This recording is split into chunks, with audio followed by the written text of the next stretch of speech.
Fundur settur í bæjarstjórn Mosfellsbæjar. Þetta 862. fundur bæjarstjórnar, haldinn á bæjarskrifstofunni á Þverholti 2 og það miðvikudagur 4. desember og klukkan 14:09. Fyrir fundinum liggja alls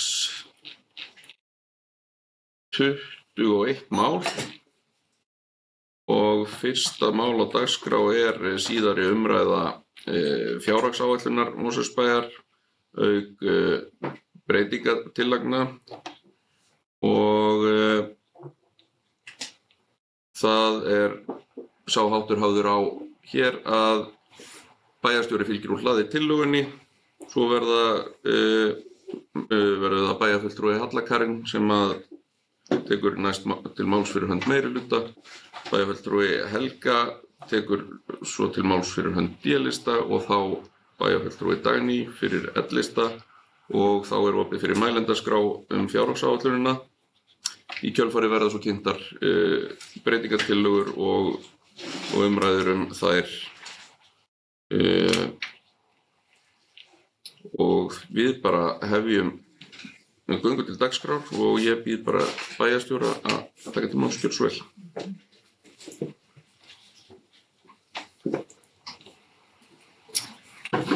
Forseti, ágætu bæjarfulltrúar, aðrir góðir gestir, fjárhagsáætlun ársins 2025 og 3 ára áætlun nú lögð fram til síðari umræðu í bæjarstjórn Mosfellsbæjar.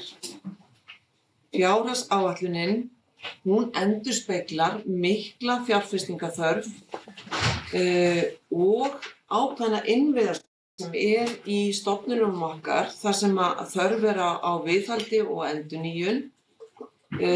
Okkar svona helstu mannvirkja, meðal annars í skóla og frístundamálum. Hún endurspeglar líka, við erum í mjög óhagstæðu vaxtaumhverfi og þó að hafi aðeins rofað til núna á haustmánuðum með verðbólguna, að þá erum við ennþá með mjög háa vexti og verðbólgu sem óvenjuleg. Nú þrátt fyrir þessa stöðu þá erum við að leggja fram áætlun þar sem meginstefið áhersla á börn og unglinga og fjölskyldur þeirra. Nýr leikskóli tekur til starfa næsta haust sem verður stærsta einstaka fjárfestingin árið 2025 eða 830 milljónir króna. Þá tökum við nýtt íþróttahús í notkun við Helgafellsskóla og þar gerir áætlunin ráð fyrir 125 milljónum í innréttingar á árinu. Þá munum við endurnýja skólalóðir fyrir 220 milljónir, kaupa nýtt hús fyrir skammtímavistun fyrir fötluð börn og setjum 180 milljónir í það verkefni en á móti kemur sala á núverandi húsnæði ef allt gengur eftir. Við munum fjárfesta líka í okkar íþróttamannvirkjum eins og nýrri rennibraut við Lágafellslaug og heitum potti með aðgengi fyrir fatlaða, ekki síst fyrir fötluð börn. Og sú framkvæmd verður einstök á landsvísu og mjög svona ánægjulegt að geta fylgt henni úr hlaði. Og þá verður lýðræðisverkefnið Okkar Mosó að Krakka Mosó árið 2025. Við verðum áfram með lægstu gjöldin í leikskóla, ekki bara á höfuðborgarsvæðinu, heldur á landinu öllu og leggjum kapp á að bjóða leikskólapláss fyrir börn sem verða 1 árs fyrir 1. ágúst árið undan, eða semst sama ár og greiða niður líka dagvistun hjá dagforeldrum eins og hefur verið gert hér í Mosfellsbæ í mörg ár, þannig að foreldrar barna 12 mánaða og eldri greiðir sambærilegt verð og ef að börnin væru í leikskólum. Þá lögð fram með fjárhagsáætluninni aðgerðaráætlun í málefnum barna og unglinga með 9 verkefnum og áætlaður kostnaður við hana 100 milljónir. Við ætlum okkur að styrkja upplýsingatæknin verulega á nýju ári, halda áfram umbótum í stjórnsýslunni í samræmi við tillögur strategíu og við viljum efla og styrkja eignasjóð með auknum áherslum á áhættugreiningu, fasteignastefnu og þjónustu við öll svið Mosfellsbæjar en velferðarsvið hefur hingað til ekki verið hluti af verkefni þeirra. Þá viljum við styrkja langtímaspá og þarfagreiningu þegar kemur að uppbyggingu í bænum, bæði á okkar eigin stofnunum og almennt í uppbyggingu og Þessi fjárhagsáætlun, hún endurspeglar líka gríðarlega mikla uppbyggingu á varmársvæðinu. Hún endurspeglar líka eflingu atvinnuuppbyggingar meðal annars á Korputúni og svo endurspeglar hún blómlegt félagsstarf aldraðra í nýju húsnæði að Brúarlandi. Og þá eru ótalin stór skipulags- og uppbyggingarverkefni sem eru í undirbúningi. Á árinu 2025, ef við förum í rekstraryfirliti, þá eru heildartekjur áætlaðar 23 milljarðar sem skiptast í 18 milljarða í skatttekjur og 5 milljarða í aðrar tekjur. Af þeim er sala byggingarrétta áætluð 514 milljónir. Rekstrargjöld eru áætluð 20,2 milljarðar sem skiptast í 11,7 milljarða í launakostnað og 8,3 milljarða í annan rekstrarkostnað. Og afgangurinn, við gerum ráð fyrir ágjalda, þá væri afgangurinn 2 milljarðar, en fjármagnsgjöldin eru vegna vaxta vegna vaxtana og verðbólgunnar að þá eru þau 1,3 milljarðar. 1,3 milljarðar áætlaðir og þess vegna verður rekstrarniðurstaðan áætluð 702 milljónir króna. Það eru breytingar á rekstrarniðurstöðunni frá fyrri umræðu tæplega 14 milljónir króna. Annars vegar er að ræða útgjöld vegna hreinsunar á bæjarlandinu sem áttu að vera í áætlun í fyrri umræðu en vegna mannlegra mistaka það fórsta fyrir. Og hins vegar útgjöld vegna lagfæringar og aðstöðu við aðalvöllinn að Varmá, þar sem karlalið Aftureldingar mun, sem er mjög ánægjulegt, spila í bestu deild næsta sumar. Nú nýframkvæmdir ársins 2025 eru áætlaðar samtals 5,4 milljarðar króna brúttó. Það er gert ráð fyrir veltufé frá rekstri 2 milljarða. Ég ætla að fara aðeins með leyfi forseta yfir forsendur fjárhagsáætlunarinnar en við gerum ráð fyrir því að útsvar verði óbreytt 14,97% sem er í samræmi við lögbundna heimild sveitarfélaga. Og þá er gert ráð fyrir að álagningarhlutfall fasteignaskatts A fari úr 0,19 í 0,20 til að álagður fasteignaskattur haldist í hendur við verðlag. Á síðastliðnum 20 árum hefur fasteignaskattur A einungis verið undir 0,2 á árunum 2023 og 2024 en á þeim árum hækkaði fasteignamat umfram verðlag. Nú hækkar hins vegar fasteignamat minna verðlagið og þess vegna er álagningarprósentan aðlöguð til samræmis. Fasteignaskattar B og C eru óbreyttir ásamt fráveitugjaldi. Vatnsgjald hækkar á 0,065% í 0,070% vegna aukinna umsvifa. Nú þá er gert ráð fyrir að íbúum Mosfellsbæjar fjölgi 2,9% á árinu 2025 en á árunum 2014 til 2024 fjölgaði íbúum tæp 5 eða úr tæplega 9.000 í 13.400. Ef við skoðum samanburð á fasteignagjöldum í Mosfellsbæ, þar að segja fasteignaskatti A, vatnsgjaldi, lóðarleigu og fráveitugjaldi og öðrum sveitarfélögum í kraganum, þá sjáum við að okkar íbúar komast vel frá þessum útgjöldum miðað við hina. Auðvitað er það fasteignamatið sem hefur áhrif á fasteignagjöldin og þannig að þetta sýnir það hvað íbúar eru raunverulega að borga annars vegar fyrir 100 fermetrar. Við erum hér, við erum að borga 256.897, síðan er það fasteignagjöld fyrir 200 fermetra sérbýli, það eru 461.211. Þannig að við erum á pari við Hafnarfjörð þegar kemur að 200 fermetra sérbýlunum, en við erum lægri en Garðabær, við erum lægri en Seltjarnarnes og við erum hærri en Kópavogur. Og síðan erum við líka miðbygg þegar kemur að fasteignagjöldum í 100 fermetra fjölbýli. Þannig að þetta er fasteignaskatturinn, vatnsgjaldi, fráveitugjaldið og lóðarleiga. Nú þegar kemur að gjaldskrám þá var gert ráð fyrir því í áætluninni að þær hækki miðað við verðlag.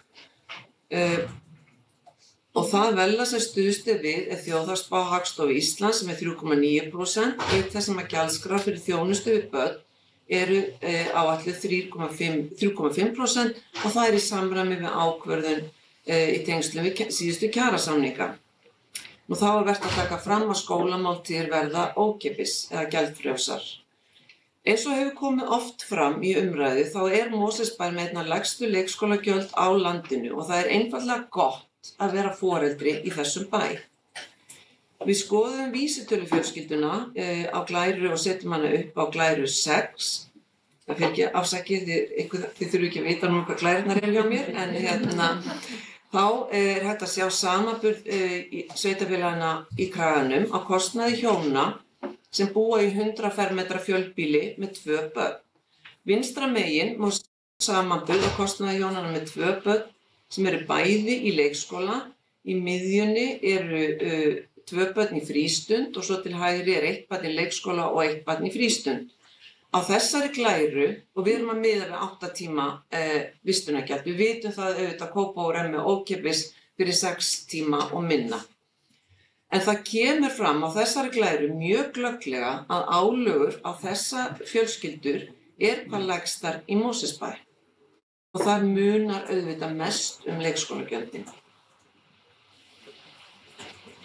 Fjárfestingar ársins 2025 endurspegla þá miklu uppbyggingu sem er í bæjarfélaginu auk þess sem sérstök áhersla er á viðhald eigna, sérstaklega í skóla og íþróttamannvirkjum. Fjárfestingar í stofnunum og stofnunum bæjarins, skólum, leikskólum, íþróttamannvirkjum eru áætlaðar 3 milljarðar króna. Nú fjárfestingar í gatnagerð og veitnakerfi eru áætlaðar rúmlega 2 milljarðar. Og þar af eru tekjur áætlaðar vegna gatnagerðargjalda áætlaðar tæpir 1,3 milljarðar. Nú áætlaðar fjárfestingar eru því 4 milljarðar nettó sem verða fjármagnaðar annars vegar með veltufé frá rekstri og hins vegar með lántöku. Og ef við skoðum þarna á þessari Glæru fjárfestingarnar og svona þá þróun sem er fram. Nýr leikskóli verður tekinn í notkun í Helgafellshverfi á árinu og er hann stærsta einstaka fjárfestingin árið 2025 eða 830 milljónir króna. Uppbygging varmársvæðis vegna endurnýjunar á aðalvelli, framkvæmdir við frjálsíþróttabraut og hönnun á nýrri þjónustu og aðkomabyggingu og stúku nemur 900 milljónir króna. Og þá verður nýtt íþróttahús tekið í notkun við Helgafellsskóla og eins og ég gat að áðan nýtt húsnæði keypt fyrir skammtímavistun fyrir fötluð börn. Þá er líka lögð mikil áhersla á viðhald eigna í íþróttamannvirkjum og skólalóðum, skólabyggingum, til dæmis á þaki Lágafellslaugar, nýja rennibraut í Lágafellslaug og þaki á Lágafellslauginni og ný rennibraut. Áframhaldandi vinnu við skólalóð Varmárskóla, lóð við Kvíslarskóla og við Lágafellsskóla. Einnig er áætlað að fjárfesta fyrir 300 milljónir í félagslegum íbúðum. Nú stærstu verkefnin í veitum og gatnagerð tengjast nýju atvinnusvæði, Korputúninu, en auk þess er lögð áhersla á endurnýjun lagna og gatnakerfis í eldri hverfum. Á næstu 3 árum er gert ráð fyrir 15 milljörðum í fjárfestingar. Forseti, ágætu bæjarfulltrúar. Á árinu 2025 erum við að gera ráð fyrir hækkun á rekstrarkostnaði frá áætlun 2024 1 miljard og 500 milljónir. Meðal annars vegna eftirtalinna þátta. 470 milljónir vegna kjarasamningshækkana á árinu 2025, 172 milljónir vegna reksturs nýs leikskóla í Helgafellslandi og 350 milljónir vegna búsetukjarnans í Úlgötu. Þá erum við að gera ráð fyrir 100 milljónum vegna aðgerðaáætlunar vegna barna og við erum að gera ráð fyrir 200 milljónum í sérstakan pott vegna ófyrirséðra útgjalda í mannauðsmálum, en þessi tala 2% launakostnaði Mosfellsbæjar. Veikindahlutfallið hjá okkur er hátt og við verðum bara að horfast í augu við það. Við erum sérstaklega með viðkvæmar stofnanir eins og skóla, leikskóla og búsetukjarna. Þetta viðvarandi áskorun hjá okkur sem á öðrum sveitarfélögum. Stöðugildum fjölgar á velferðarsviði og fræðslu- og frístundasviði aðallega vegna nýs leikskóla og búsetukjarna.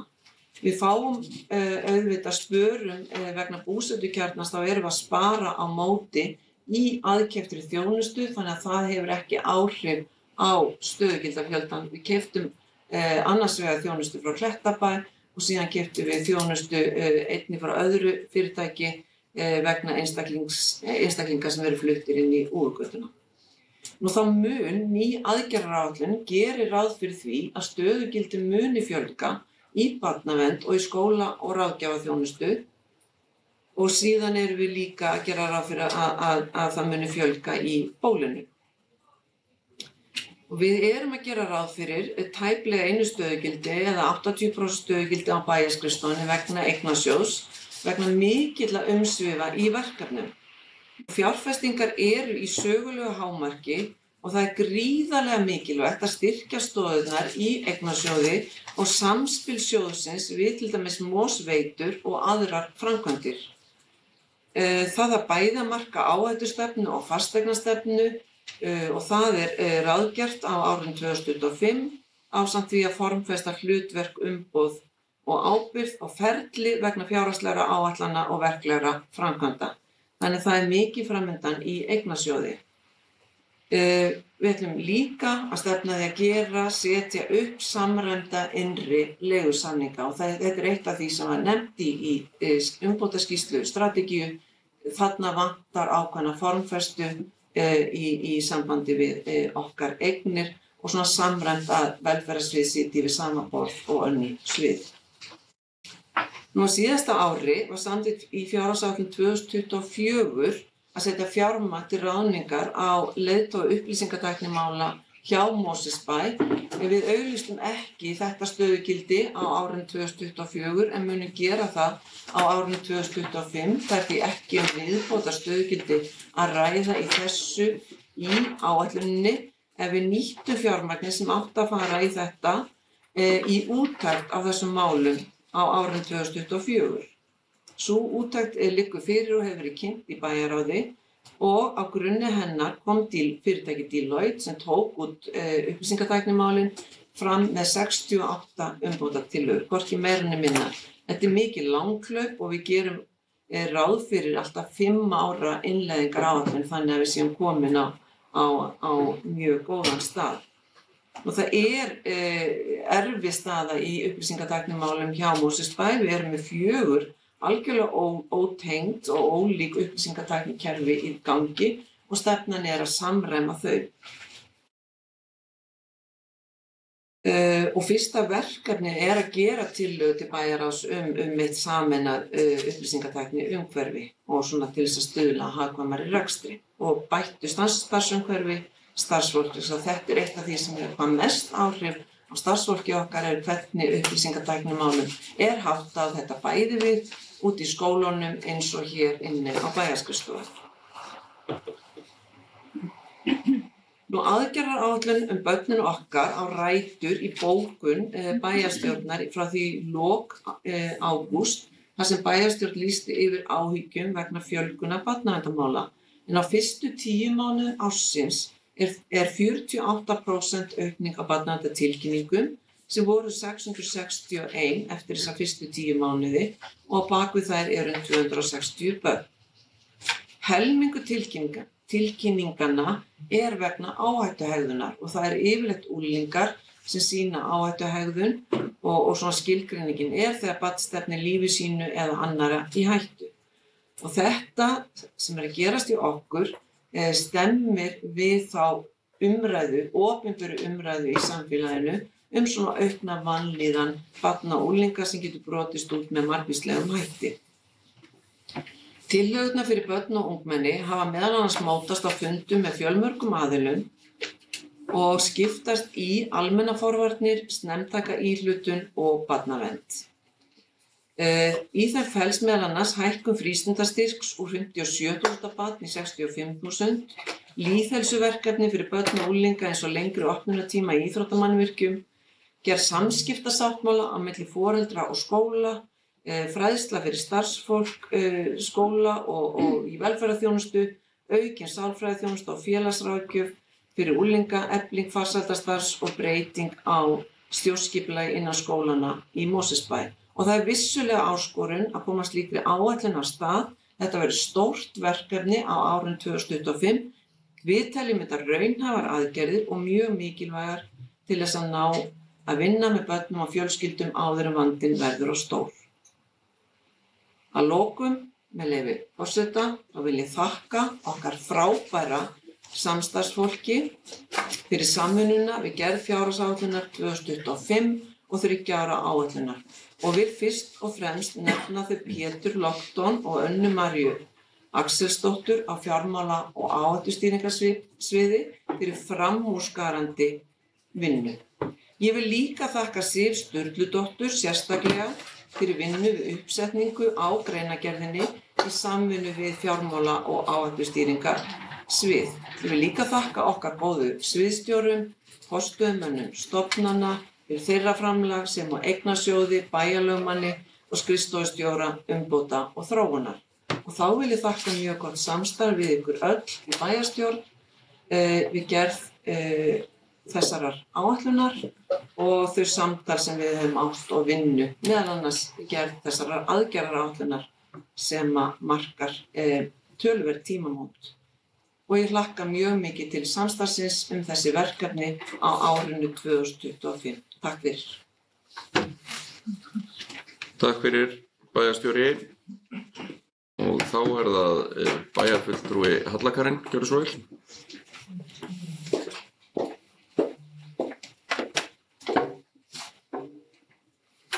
Góðan daginn. Forseti, bæjarfulltrúi, bæjarstjóri og starfsfólk Mosfellsbæjar.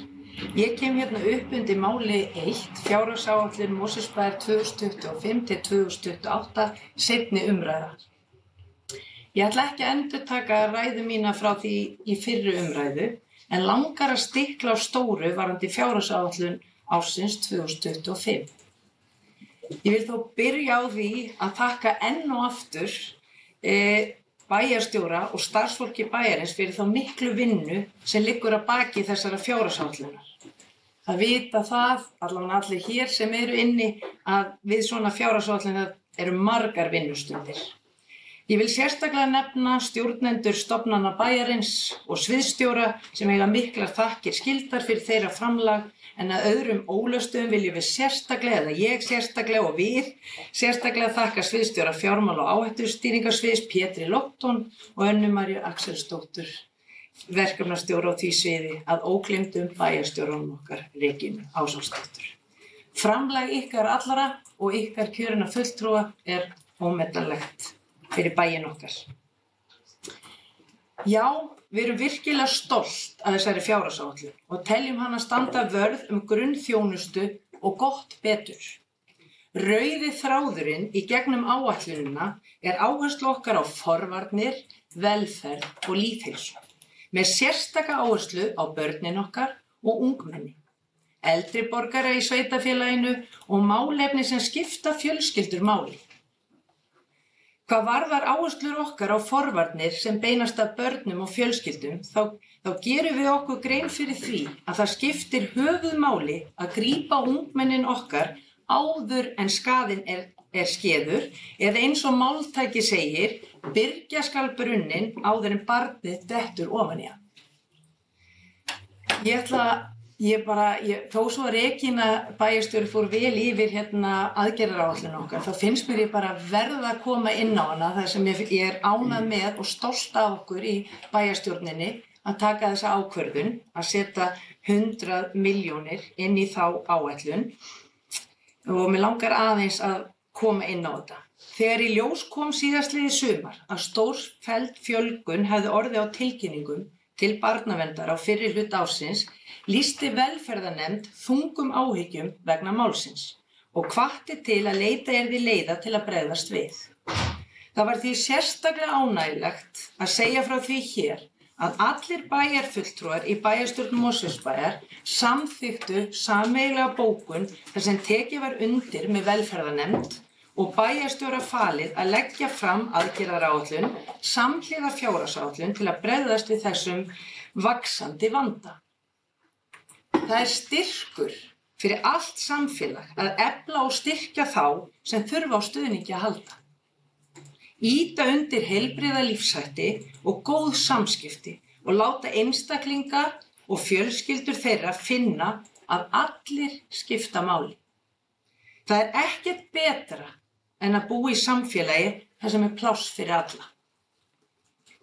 Aðgerðaráætlunin okkar, börnin okkar, afrakstur mikilla vinnu sem unnið var undir stjórn Regínu bæjarstjóra. Haldnar voru vinnustofur, rætt við börn og unglinga, foreldra og forráðamenn sem og sérfræðinga sem sinna þessum málaflokkum hjá bæjarfélaginu. Út úr þessu samráði kom metnaðarfull áætlun sem inniheldur 27 vel ígrundaðar aðgerðir sem ná yfir vítt svið. Við væntum mikils af þeirri vinnu sem framundan og verður spennandi að fylgjast með hvernig gengur. Dæmi aðgerðir aukið aðgengi unglinga að sálfræðiþjónustu og félagsráðgjöf eins og var komið inn á hérna áðan, efling stuðningsúrræði, frístundastyrkur verður hækkaður, félagsmiðstöðvar verða efldar enn frekar og fræðsla og námskeið fyrir foreldra verður aukin. Íþróttamiðstöðvar eða íþróttamannvirkin okkar munu rýmka eitthvað opnunartíma sinn, eitthvað svona til að vera með einhverja skemmtilega viðburði fyrir þennan hóp. Það á að tryggja aðgengi allra hópa að námskeiðum og íþróttum án þess að ásamt því að styrkja barnaverndarstarf. Í þessari aðgerðaráætlun settar, eins og ég sagði áðan, 100 milljónir sem mjög myndarlegt framlag. Á sama tíma erum við líka að leggja áherslu á að tryggja áframhaldandi vinnu við farsæld barna og vinna innleiðingu barnvæns sveitarfélags. Ásamt því að efla menningarstarf og ýta undir lýðheilsu í sveitarfélaginu. Og ég hef sagt það áður og ég segi það enn, á því sviði fjölmörg tækifæri ónýtt. Já, fjárhagsáætlunin fyrir árið 2025 endurspeglar forgangsröðun í þágu barna og ungmenna sem og mikla þörf á fjárfestingu. Fjárfestingaáætlunin okkar vissulega há og nýframkvæmdir ársins 2025 áætlaðar 5,4 milljarðar króna brúttó. En á móti koma svo tekjur upp á 1,3 milljarð af gatnagerðargjöld. Áætlunin endurspeglar þá miklu innviðauppbyggingu sem í bæjarfélaginu okkar vegna hraðrar fjölgunar bæjarbúa. Meðal annars, eins og var komið inn á áðan, það að koma á þessu ári mun koma nýr leikskóli í Helgafellshverfinu, opna og það verður íþróttahús við Helgafellsskóla verður tekið í notkun núna bara fyrstu mánuðum ársins. Ásamt því að við erum líka að breyta starfsemi á húsnæðismálum heimili fyrir börn og breyta því í skammtímadvöl. Við ætlum líka að hafa mikla áherslu á viðhaldi eigna og þá sérstaklega í skólum og íþróttamannvirkjum. Á Varmársvæðinu okkar við í mikilli uppbyggingu. Þar erum við að klára fullbúinn gervigrasvöll, frjálsíþróttasvæði og það forgangsverkefni að hanna þjónustubyggingu og stúku samhliða til að hámarka hagræðingu og nýtingu á svæðinu. Einnig setjum við 220 milljónir í að endurnýja skólalóðir og það mikið lýðheilsumál þar sem bæði nemandinn sjálfur hefur gagn og gaman af sem og fjölskyldur í bænum. Við erum líka á sama tíma að fjárfesta í gatnagerð og veitnakerfi bæði í nýjum íbúðahverfum sem og í atvinnusvæðinu á Blikastöðum sem ekki hægt að fresta. Við erum þar að auki í mikilli tæknibreytingu sem þarf að fjárfesta í áður en þær fara að skila okkur hagræðingu. En við viljum hugsa til framtíðar Og í þessu erum við meðal annars að tala LED-væðinguna á götulýsingunni sem spara mun mikla fjármuni í rekstri framlíða stundir, ásamt því að vera á fleygiferð í stafrænu vegferðinni.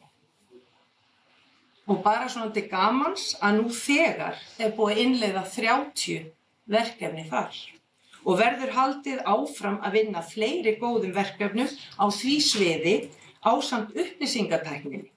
En þessi verkefni munu bæði spara sveitarfélaginu mikinn pening sem og að auka þjónustu og spara tíma. Við munum halda áfram að vinna í velferðartækni og tengi sú vinna meðal annars verkefninu gott að eldast, samþætting stuðningsþjónustu og heimahjúkrunar. Við teljum að fjárhagsáætlunin sé metnaðarfull og sýna vel áherslur okkar. Rekstrarniðurstaðan áætluð 702 milljónir og það ásættanleg niðurstaða. En rétt að geta þess að á árinu 2025 verður gerð 2% hagræðingarkrafa í rekstri á sviði. Við teljum að með áætlun þessari muni bæjarbúar allir njóta áfram góðrar og vaxandi þjónustu. Við leggjum sérstaklega áherslu á að efla þjónustu við börn og fjölskyldur þeirra, auk þess sem viljum sinna viðhaldi eigna vel og halda áfram uppbyggingu með skynsemina að leiðarljósi. En talandi skynsemi, þá það líka skynsamlegt og mikilvægt að búa vel að íbúum Mosfellsbæjar og vera með gott mannlíf hér í bæ. Mannauðurinn dýrmætur. Mannauðurinn nefnilega mjög dýrmætur og hefur Hlégarður, félagsheimilið og menningarhús okkar og núna síðast Brúarland algjörlega sem félagshús fyrir eldra fólk núna nýtekið í notkun algjörlega sannað gildi sitt því maður finnur það og sér að þessar ákvarðanir hafa haft góð áhrif á svo gleðilegan hátt að eftir tekið. Takk. Takk fyrir það, bæjarfulltrúi. Það óskað eftir fundarhlé og við verðum við því.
Þá höldum við áfram með 862. fund bæjarstjórnar og til umræðu tillaga fjárhagsáætlun Mosfellsbæjar 2025 til 2028 og það þá komið að bæjarfulltrúa Helgu. Gjörðu svo vel, bæjarfulltrúi.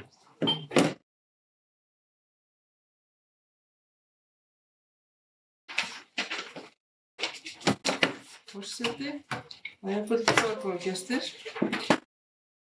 Ég kem hér undir fjárhagsáætlun Mosfellsbæjar ársins 2025 og 3 ára áætlun. Fjárhagsáætlun sem meirihluti Framsóknarflokks, Samfylkingar og Viðreisnar leggur hér fram. Áætlun sem starfsfólk Mosfellsbæjar hefur haft mikla aðkomu að og þökkum við kærlega fyrir þeirra vinnuframlag. Það margt gott í fjárhagsáætlunin og því ber að hrósa. En það hlutverk okkar bæjarfulltrúa að hafa skoðun á fjárhagsáætluninni, hvort við erum meiri en minni hluta, að koma með ábendingar og athugasemdir. Fulltrúar D-listans hafa komið með alls 6 tillögur að áætluninni. Tillögur sem við teljum að séu til góðs fyrir fjárhag bæjarins, starfsfólk bæjarins og unga sem eldri Mosfellinga. Áætlaðar tekjur Mosfellsbæjar af B-hluta 2024 eru heildsvipaðar og útkomuspá ársins gerir ráð fyrir í dag. Útsvar fasteignaskattar ársins eru þó 135 milljónum krónur lægri en áætlað var árið 2024. En gert ráð fyrir að útsvara fasteignaskattur árið 2025 hækki 8,20% frá því sem útkomuspá ársins 2024 gerir ráð fyrir. Gert ráð fyrir að framlög jöfnunarsjóðs hækki 5% milli ára en aðrar tekjur hækka lítið sem ekkert. Heildartekjur ársins 2025 hækka tæpan 1,3 milljarð frá árinu 2024. Útsvar fasteignaskattur hækka árið 2025 sem hlutfall af tekjum og aðrar tekjur lækka sem hlutfall af tekjum. En fasteignaskattur og útsvar áætluð 61% af tekjum bæjarins. Og þetta við íbúar að greiða. Fasteignagjöld í Mosfellsbæ hafa hækkað mikið undanfarin 2 ár og höfum við lagt til að fasteignagjöld lækki á komandi ári og útsvarsprósentan jú eins há og hún getur verið.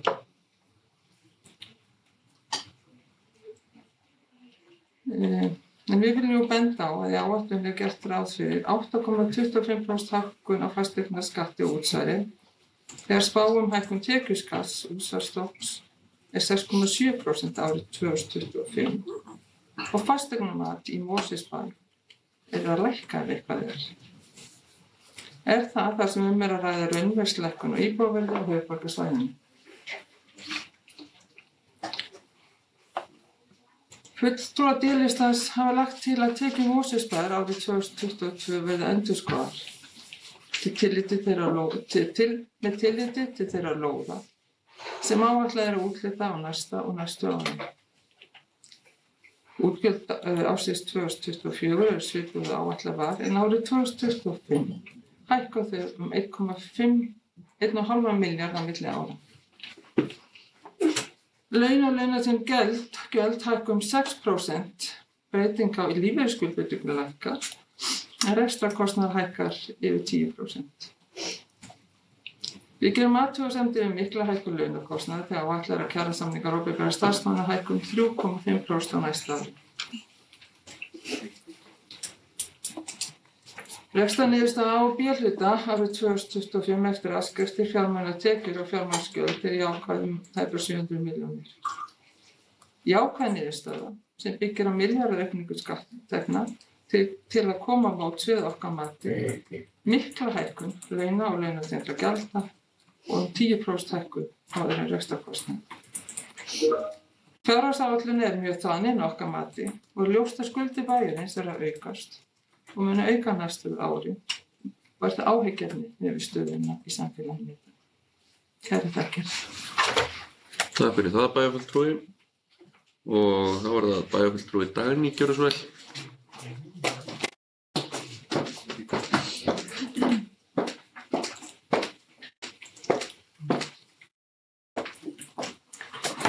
Virðulegur forseti, kemur einnig saman máli eitt seinni umræðu fjárhagsáætlunar. Við erum á þriðju áætlun þessi kjörtímabils og eins og bara fyrr að þá erum við í erfiðu umhverfi. Mér finnst þið svolítið, hún hljómar svo rispuplata. Mér finnst ég verið að segja það sama eiginlega á hverju ári. Við höfum, og þar af leiðir að við höfum líka fengið að heyra það að þessi fjárhagsáætlun hafi verið erfitt að koma saman. Það hafi verið erfiður saumaskapur sem að skiljanlegt en svo á sama tíma að það eru framkvæmdir talsvert hærri en veltu fyrir rekstri og við erum með lántökur sem verða eiginlega meiri með hverju ári. Þannig að það það sem ég hef áhyggjur af því núna eins og fyrri ár að við séum að sigla á fullri ferð upp í ölduna. Í þessari fjárhagsáætlun margt gott, eins og ég nefndi fyrir umræðu, ég held þessum öll bara sammála svona heilt yfir. En svona persónulega hefði ég kannski viljað sjá frestanir á okkur framkvæmdum til að halda lántökum í lágmarki og draga aðeins saman seglum því að við vitum það líka, við erum farin í mjög dýran framkvæmdakafla í fyrirsjáanlegri framtíð. Það þarf líka að huga því á komandi ári að í lok næsta árs afvirkjast bráðabirgðaákvæði 7 í sveitarstjórnarlögum. Þar sem fram kemur að sveitarstjórn sé heimilt að víkja frá skilyrðum jafnvægisreglu út árið 2005 en þessi regla var sett vegna heimsfaraldurs eða afvirkjuð. Og við fengum bara eins og öll önnur sveitarfélög bréf í haust þar sem kom fram að ef að þessi lög væru virka þá væru verið ekki uppfyllt til lágmarksviðmið sem væri kveðið á Og það var svona verið að brýna okkur til þess að þetta þurfi að skoða svolítið hressilega og ég man að það var rætt á fundi að í lok næsta árs og fyrir fjárhagsáætlun þar næsta árs og þá þurfi að vera innan marka. Þannig að þetta eitthvað sem skiptir máli. Í málefnum barna ýmislegt í gangi í sveitarfélaginu og helst bara nefna nýja leikskóla í Helgafellshverfi sem fleiri hafa nú lagt áherslu á. Það liggur einnig fyrir að miklar framkvæmdir verða á hlaðhumrum á komandi ári og mér hefur fundist okkar samtali um það mál að við séum nokkuð sammála mikilvægi þess. Og svo sér maður hvernig breytingarnar liggja því að fyrir ári síðan komst nýtt húsnæði endurnýjun húsnæðis Leirvogstunguskólablað og 3 ára áætlun var gert ráð fyrir 725 milljónum í það verkefni en í dag eru það 210 ef ég man rétt. En ég vil nokkuð ánægð að sjá það að ekki gert ráð fyrir leikskóla á Blikastöðum núna næstu 2-3 ára því að við verðum að byrja því að halda áfram að fara í gegnum eldra húsnæði okkur og vinna upp innviðaskuldina sem bæjarstjóri benti áðan áður en við höldum áfram. Það líka nauðsynlegt að standa að markvissri uppbyggingu og þróun upplýsingatækni því þó það kosti okkur peninga þá sparast á móti og það skiptir máli að gera það miðlægt í sveitarfélaginu. Við erum búin að sjá úttektina og ég bara bind mikla vonir við það að hún kom inn öfluga næsta ári. Mín persónulega skoðun svo að það hefur skort þessa miðlæga yfirbyggingu og kannski hver einn hefur verið að gera svolítið það sem að hann hefur talið best. Svo langar mig aðeins að nefna líka aðgerðinu fyrir börn og ungmenni sem hefur verið rætt og ég hef eiga nokkuð samtöl við skólafólk þessi tillögur. Fólk ánægt með framtakið en velti fyrir sér hvað verði eftir, að þetta náttúrulega bara tillögur til 1 árs, hvað verði eftir næsta ár. Því að ef maður horfir á stóra samhengið og lengra fram í tímann sem við höfum oft rætt að gera, þá gera það kannski ekki mikið í því samhengi ef við horfum 10 ár fram í tímann. Fólk hefur verið að velta fyrir sér hvernig eigi að leysa, hvernig eigi að gera þetta og ég hef útskýrt að þau samtöl eigi bara mörg hver eftir bara fara fram, bara eins og með sálfræðing, hvort er ráða sálfræðinga eða hvað. En svo eitt sem ég hef velt svolítið fyrir mér eftir laugardaginn, eftir helgina, að það sett inn 15 milljónir í farsæld barna. Nú erum við að fá nýja ríkisstjórn. Við vitum ekkert hvar hún stendur í þessum málum. Og ætlum við að setja allir 15 milljónir þar inn. Þetta ekki bara eitthvað sem maður heyrir þetta víða. Það svona ákveðin óvissa að fólk heldur að sér höndum. Þannig að þetta bara svona sjónarmið sem alltaf að velta fyrir sér. Og svo eitt sem hefur líka komið aðeins og það eru leikskólamálin. En við erum í þeirri stöðu að leikskólagjöldin eru tæplega 10% af raunkostnaði og lægstu gjöldin á landinu svo við komum fram. En ég hef svolítið verið alltaf fyrir mér af hverju erum við í þessari stöðu og þá, þegar ég fór svona grúska í sögunni, þá gerist það upp á síðasta meirihluta, þá 5. júní 2018, undirrituð þáverandi meirihluti Sjálfstæðisflokks og Vinstri grænna samkomulag, þar sem kveðið var á leikskólagjöld eru lækkað 25% í kjörtímabilinu, án tillits til verðhækkana og miðað við að öll börn 12 mánaða eldri kosta leikskólaþjónustu. Ég ætla að fá að taka ég hef nú ekki miklu skoðun á þessari ákvörðun sjálf, en þetta er að einhverju leyti ástæðan fyrir því að við erum að greiða svo til allar rekstrarkostnað. Og þetta sést náttúrulega skoðun súlurnar, það lækka ár frá ári. En það sem ég kannski velta fyrir mér það hefur svo margt breyst í umhverfinu. Við erum bara gegnum COVID og það sem hefur kannski líka raskað okkur svolítið mikið er að við fengum nýja kjarasamninga árið 2020 minni mig, 21, styttri vinnutíma og það er búið að fylgja þeim eftir núna með samningum þar sem að fólk vinnur 36 tíma á viku. Þannig að það er svona ýmislegt sem breyst í ytra umhverfinu og það sem að ég er að velta fyrir mér hvort að við þurfum ekki að fara að taka bara það samtal hvernig vil svona leikskólinn þróast og hvort að reksturinn eins og hann er í dag, hvort að hann sé sjálfbær. Ef að maður myndi ávarpa þetta við foreldra, þá er ég ekki svo, ég held að eru bara mjög margir til í það til þess að greiða hærra leikskólagjald gegn því að fólk var ekki að taka á sig styttri vinnutíma eða það var ekkert að fá fólk frekar í vinnuna. Þannig að þá er ég samtidig að segja það að ég er ekkert endilega hrifin af hækkun gjalda, en ég held að við þurfum að ávarpa þetta og velta fyrir hvert við stefnum, ef við erum komin á þennan stað. Því við fáum alltaf ný verkefni og bara í síðustu viku þá fengu foreldrar leikskólabarna bréf lengingu sumarskólans sem ég sem rekstraraðili skil, en þá fékk ég nokkuð símtöls fólk féllu svolítið hendur og það er þannig að ég held að við þurfum að bara velta þessu fyrir okkur, bara ákvæmst að það eru komin og hvert viljum við fara og hvernig ætlum við að gera. Þannig að það er svona sem við vorum að velta fyrir okkur með leikskólamálin. Við erum með frábært starfsmenn, við þurfum að gera vel, en þetta ég held að við séum svolítið komin ég held að við þurfum að taka samtalið. Og svo er það íbúðarhúsnæði sem við náttúrulega erum öll að eiga við og samkvæmt húsnæðis- og mannvirkjastofnun að það hækkar fasteignamat íbúðum 2,1% á höfuðborgarsvæðinu á komandi ári, en fasteignamat atvinnuvhúsnæðis 6% á landinu öllu. Og á undanförnum árum hefur fasteignamat á höfuðborgarsvæðinu og í okkar bæ hækkað talsvert og fólk hefur alveg fundið fyrir því og við höfum líka alveg fengið að heyra því.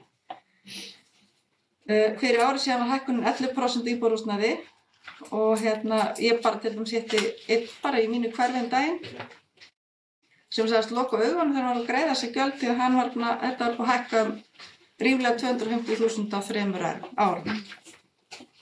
Og þó hækkun fasteignaskattsins úr 0,1 í 0 í 0,2 að það er ekkert stóra fjárhæðir, ég er alveg sammála því, en fólki munar þetta og það má ekki endilega líta kannski á það að þetta sé eitthvað svona sem allir hafa efni á, kannski bara eins og bara pulsu og kók. Því að það er búið að fólk hafa fundið fyrir því undanförnum árum að þetta hefur hækkað, þannig að það er eitt sem maður hugsa um. Og svo er annað sem ég hef aðeins verið svolítið hugsa yfir, sem hafi ekki verið nefnt hérna í dag, og það eru sorphirðugjöldin, sem að þau eru náttúrulega sett á þann stað að við verðum, að þau verða að standa til kostnaði. Og þau eru að hækka, og gera það líka fyrir náttúrulega út af þessum lögum, en til langs tíma þá hljótum við að þurfa að velta fyrir okkur hvernig getum við dregið úr þessu kostnaði, hvernig getum við svona hægt að samþætta það að þessi kostnaður falli til. Gæti verið hægt að koma fyrir fleiri gámastöðum, þannig að þurfi ekki að fara í öll hús. Þarf hvert einasta hús hafi lífverðin á tunni, ég veit að það er þannig í lögunum, en eins og við fara í virkni að þá er þetta kannski eitthvað sem þarf að skoða. En mér langar að fá að spurja oddvita meirihlutans. Ég aðeins að velta fyrir mig leikskólamálunum svona að lokum. Hvernig sjáu þið fyrir ykkur leikskólamálin? Nú erum við með Leirvogstunguskóla sem er verið að breyta greinilega hugmyndinni að áherslum. Við erum að fara að koma með nýjan Helgafellsskóla. Hvernig sjáu þetta fyrir ykkur inn í framtíðarsýnina? Uppbyggingu leikskólastarf í bænum. Annars vil ég bara þakka fyrir vinnuna sem við lögðum af mörgum og gögnin sem við fengið, þau voru mjög skýr og góð og held að ég sé bara góð þetta. Takk. Takk fyrir það, bæjarfulltrúi, og þá er opið fyrir mælendaskrá þessa tillögu að fjárhagsáætlun.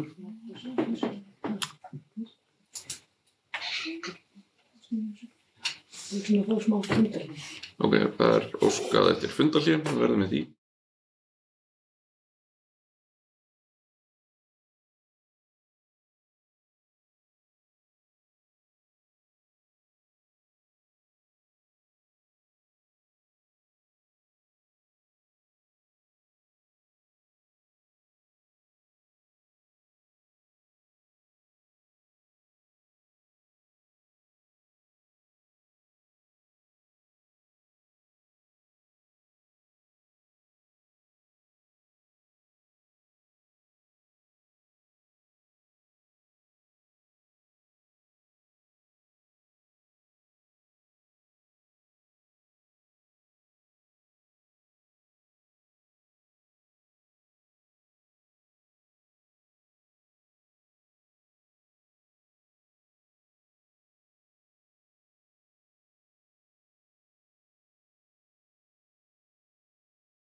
Þá höldum við áfram 860 og öðrum fundi bæjarstjórnar og við erum að ræða, við erum hér í síðari umræðum tillögu að fjárhagsáætlun Mosfellsbæjar fyrir árin 2025-2028 og bæjarfulltrúi Ásgeir hefur beðið orðið.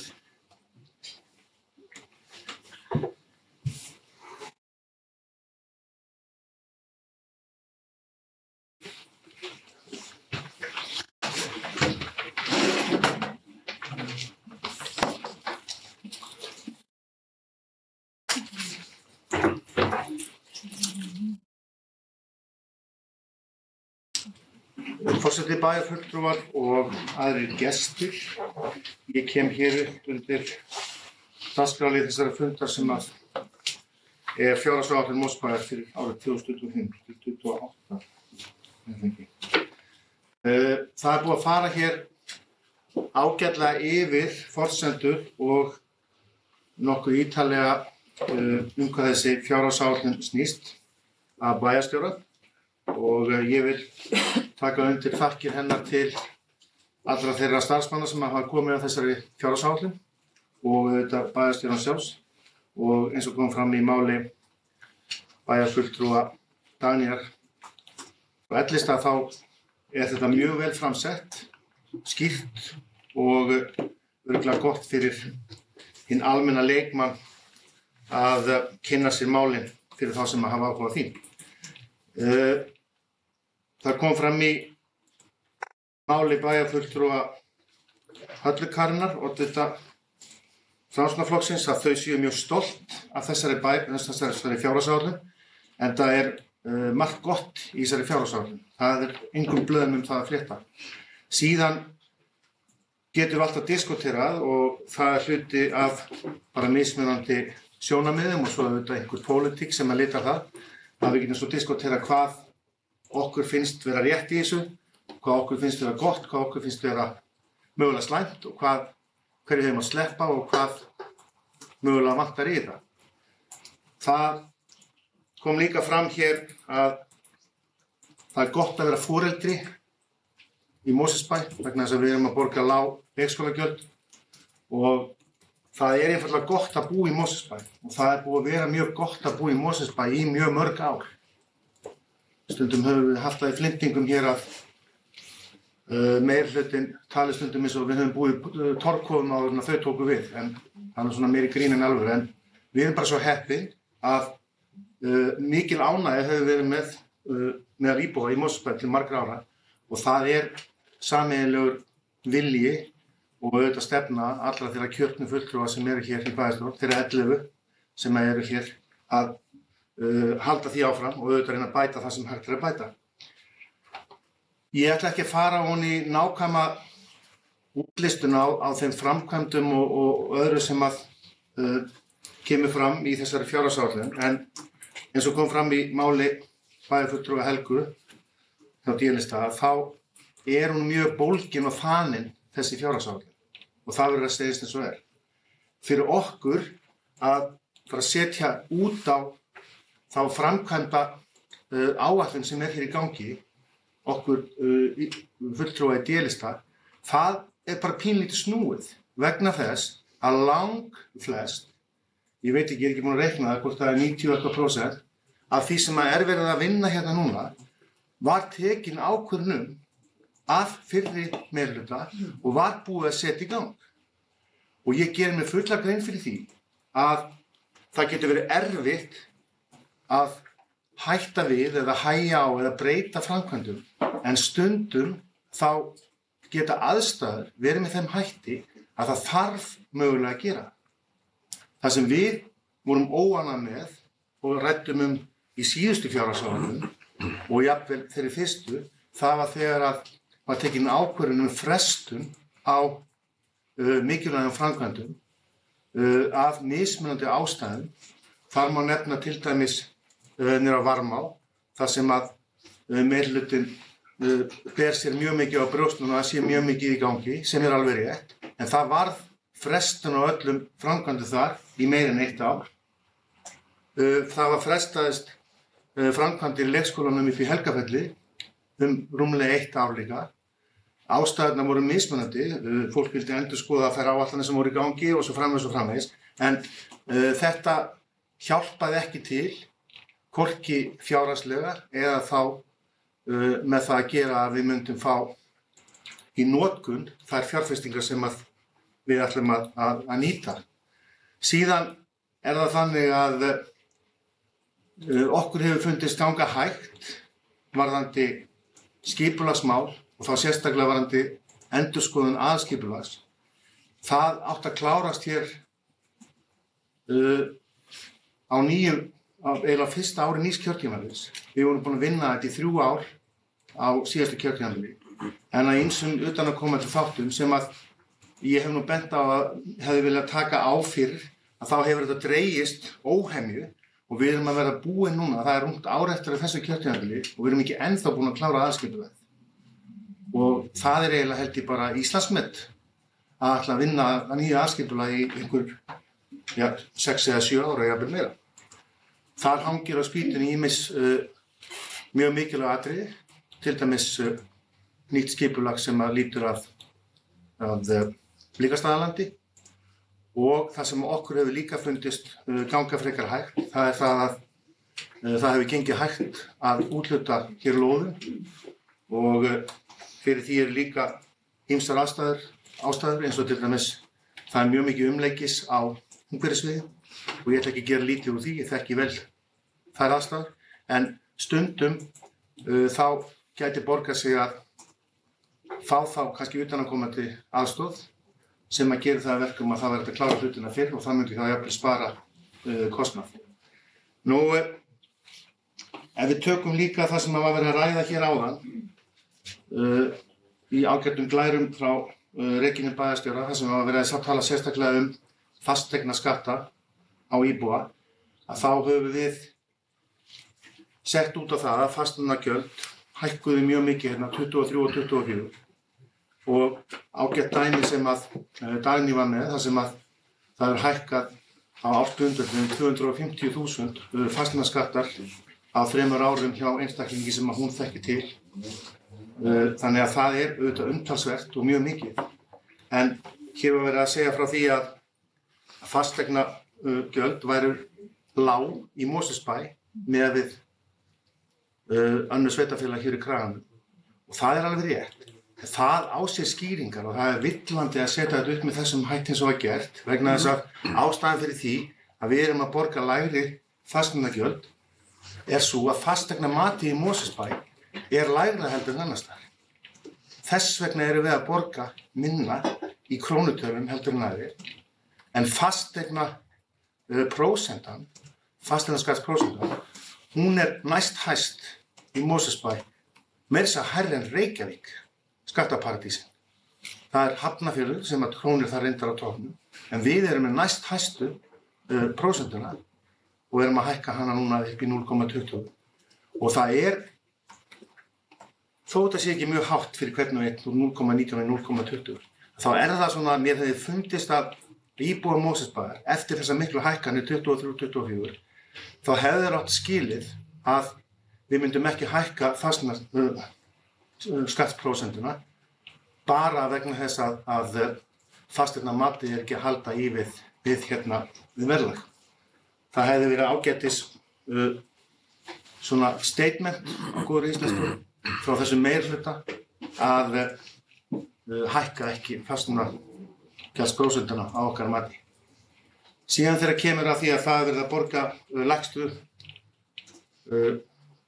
leikskólagjöldin, eins og ég talaði áðan, þá það alveg rétt. Það var gerð samkomulag það hjá síðasta meirihluta að lækka leikskólagjöldin og það var efnt, en við erum samt og við erum þess vegna með lægstu gjöldin, en það eina sem hefur gerst með leikskólagjöldin á þessu kjörtímabili þau hafa hækkað og það spurning hvað þau að hækka mikið í tíð þessa meirihluta. Ef við tölum rekstra niðurstöðu fyrir næsta ár, að þá það þannig að við erum með mjög miklar framkvæmdir sem að var farið í gegnum hér áðan, en niðurstaðan, ef við tökum A-hlutann og tökum frá einskiptistekjur sem eru af sölu lóða og innviðagjalda, að þá skilar aðhlutin 41 milljón í mínus. Það bara óásættanlegt. Við erum að keyra hér sveitarfélagið algjörlega ósjálfbjargt og við ætlum að taka hæsta lán sem hefur verið tekið í Mosfellsbæ á næsta ári út af þessum miklu framkvæmdum og skuldahlutfallið, það mun hækka líka og svo bara halda áfram líka 2026. Það er reyndar aðeins minni lántaka í krónutölum það, en það mun halda áfram að hækka skuldahlutfallið, en áætlanir að það byrji svo að lækka aftur 2027. Þetta gerist á sama tíma og tekjur eru að hækka mjög mikið. Bæði skatttekjur sem að hafa hækkað mikið út af hækkun útsvars og greiðslna frá útsvarsgreiðendum og hækkun fasteignaskatta undanfarin ár. Og síðast en ekki síst, þá hefur Mosfellsbær fengið rúmlega 1,5 milljarð fyrir lóðasölu og innviða greiðslur síðan 2022. Og það munar minna, þetta í fyrsta skipti sem að Mosfellsbær hefur átt land og lóðir til þess að selja og það meira eftir að koma þar. Við höfum eftir að selja hér lóðir í 7. áfanga Helgafellshverfis og í Helgafells-torfunni. Við höfum eftir að selja lóðir í Lágafellslandi ef að næstu samkomulag farum. Þannig að á næstu árum má búast við umtalsvert miklum tekjum fyrir þetta og auðvitað það mikil búbót, en þetta eru peningar sem koma bara einu sinni, en þetta eru svo sannarlega peningar sem að eru að hafa mikil áhrif á útkomuna á rekstri sveitarfélagsins, en það var sagt að stundum hér á síðasta kjörtímabili að það að horfa á heildarreksturinn og svona fasta tekjur en ekki vera að horfa á einskiptistekjur. Það ánægjulegt að það minnkar aukning á lífeyrisskuldbindingum frá 2023 sem var mjög há yfir í 2024. Það muni í kringum 170 milljóna og það hefur að sjálfsögðu áhrif á heildarútkomuna líka.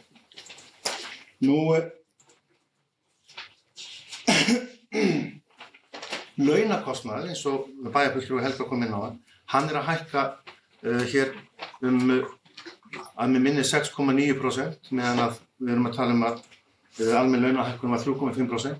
Að hluta til skýrist það á aukningu á mannafla, það bæði á velferðarsviði og einnig þá út af leikskólanum í Helgafelli, en þessi munur hann skýrist ekki á því, þannig að þar liggur einhver annar hlutur sem að vert að skoða vegna þess að við þurfum einhvern veginn að reyna að halda aftur að þessum kostnaðaraukningum að okkar mati allavega, vegna þess að það blikkandi gul ljós hvað varðar skuldastöðuna og hvað varðar þá framkvæmda áætlun sem í gangi. Ég sagði áðan að það getur verið erfitt að snúa við varðandi framkvæmdir, en miðað við hvað verðbólgan hefur verið miklu þrálátari heldur en við reiknuðum með, og þá sérstaklega hvað vextirnir hafa verið háir, gríðarlega háir, miklu lengur en við reiknuðum með, og það nú engin teikn á lofti að þeir komi til með að lækka mjög hratt á næsta ári, þó svo vonandi haldi þetta ferli áfram sem að komið í gang, en það bara mjög mikil óvissa í gangi. Við erum að fá nýja ríkisstjórn, hvernig sem hún verður, og það á eftir að koma í ljós hver stefna þeirra ríkisstjórnar verður, en við þurfum að mínu mati að gæta aðhalds og skoða hvar hægt að velta við steinum, og það athyglisvert að sjá að hér keyrt áfram með þessa framkvæmdaáætlun og með þessa niðurstöðu, og svo kemur í lokin, við ætlum að gera 200 milljón króna aðhaldskröfu á sviði. Hvar á að gera það? Hér búið að berja sér á brjóst mjög mikið varðandi þetta frábæra verkefni sem var samþykkt á allri bæjarstjórn sem að lítur að aukningu í fjármagni fyrir börnin okkar. Það 100 milljónir sem eiga að fara í það á næsta ári, tekjur sveitarfélagsins eiga að vera 21.000 milljónir, þannig að þetta nú ekki alveg svakalega há upphæð, en mjög vel gert. En hvaðan koma þeir peningar? Þeir detta ekki af himnum ofan. Erum við að fara að horfa á að það verði skorið niður einhvers staðar annars staðar til þess að ná inn þessu, eða verður þetta bara hrein og klár viðbót? Það er eitthvað sem við þurfum að ræða og fá kannski niðurstöðum vegna þess að svona 100 milljónir, það detta ekki af himnum ofan. Þegar við ræðum líka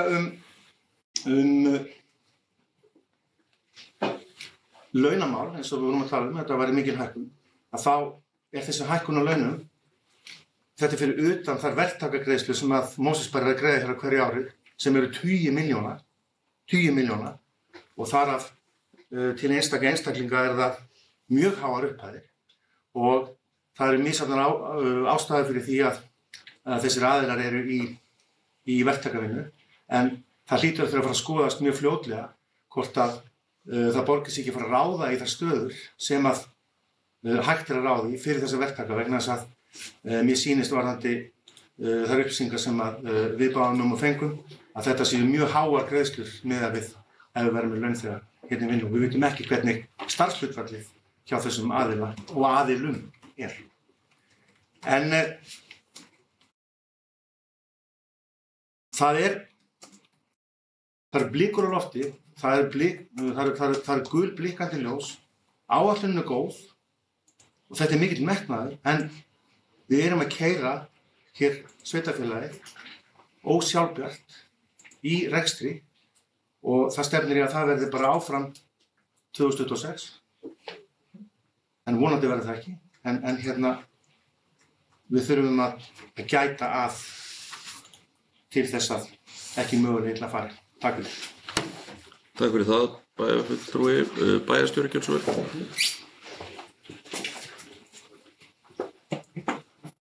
Ágætu bæjarfulltrúar, ég ætla svona aðeins að fara yfir nokkra lykiltölur eins og útsvar á fasteignaskattur sem hækkar 8,5% eins og kom fram hérna áðan.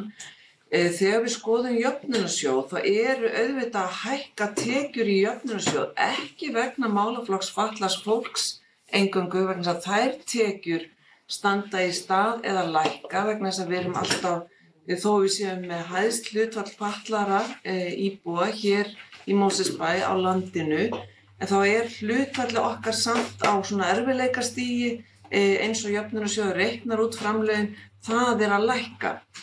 En við erum náttúrulega komið með gjaldfrjálsar skólamáltíðir inn í gegnum jöfnunarsjóð sem hefur líka áhrif á hækkunina þar.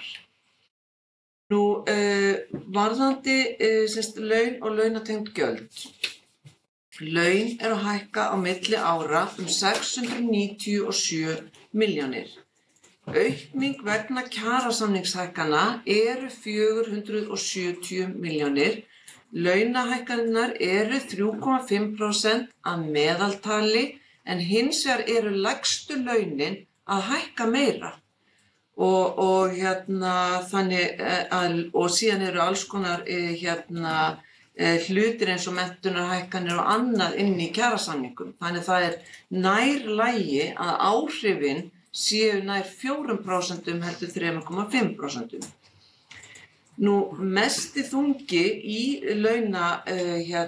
hækkununum er vegna, eins og ég hef sagt áður, á Úugatan sem er bara 350 milljón króna rekstur í einum mjög þungum búsetukjarna á næsta ári og þar af erum við að setja inn fjármagn sem hefur verið greitt í aðkeyptri vinnu áður á öðrum stofnunum sem eru fyrir utan Mosesbæ og eru núna komnir hingað í þjónustu, en við þurftum að borga eins og önnur stofnunum meðal annars Klettabær.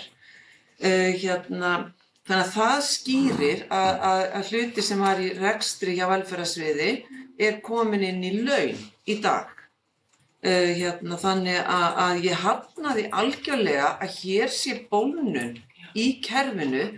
Ef þú tekur launaliðin miðlæg stjórnsýsla þá er ég ekki að tala alla bæjarskrifstofurnar, heldur miðlæga stjórnsýslu sem eru fjármálin, skrifstofa umbóta og þróunar, mannauðurinn og þessi svið, þá er engin aukning á stöðugildum á milli ára. Aukningin á stöðugildum er annars vegar vegna eignasjóðs 0,8 og síðan erum við með áætlunina, börnin okkar.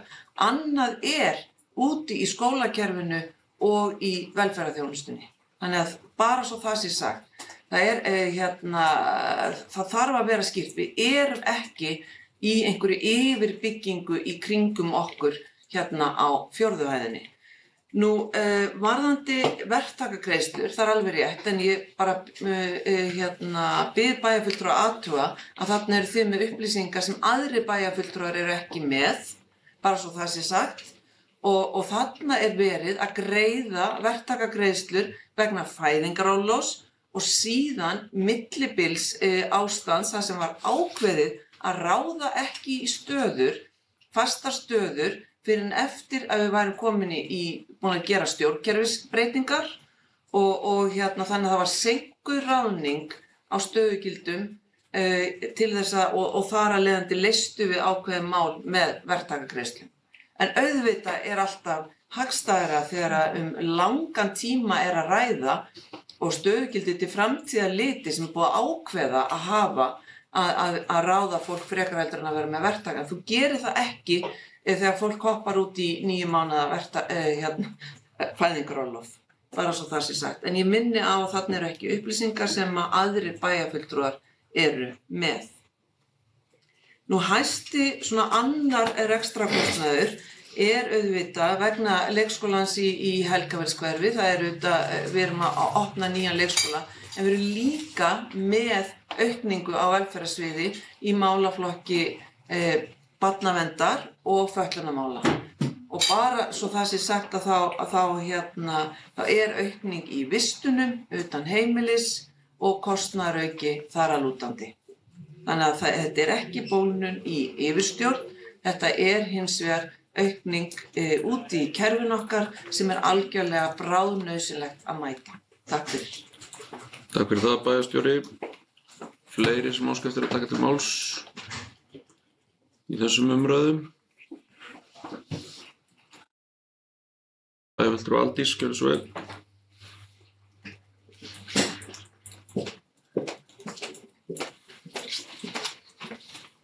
Bara að fá að ræðast aðeins við umræðunni og bara að taka undir orð bæjarfulltrúa sem hafa komið hérna á undan mér og sé að ræða vandaða og góða áætlun.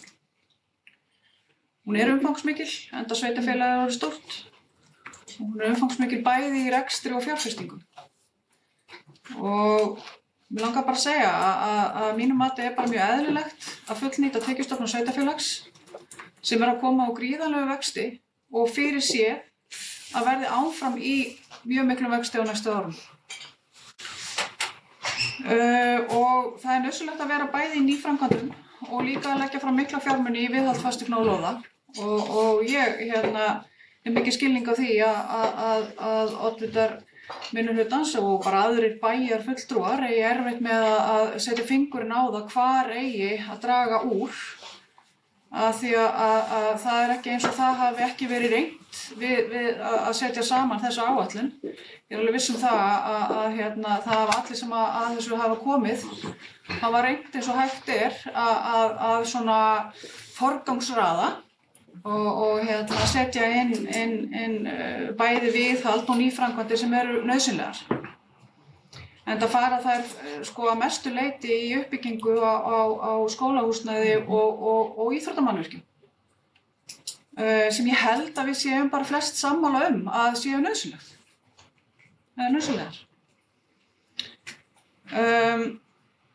Því að ef það á að vera áfram gott að búa í Mosfellsbæ þá þurfum við að vera með sjálfbæran rekstur en við þurfum líka að vera með aðstöðu fyrir fólkið okkar.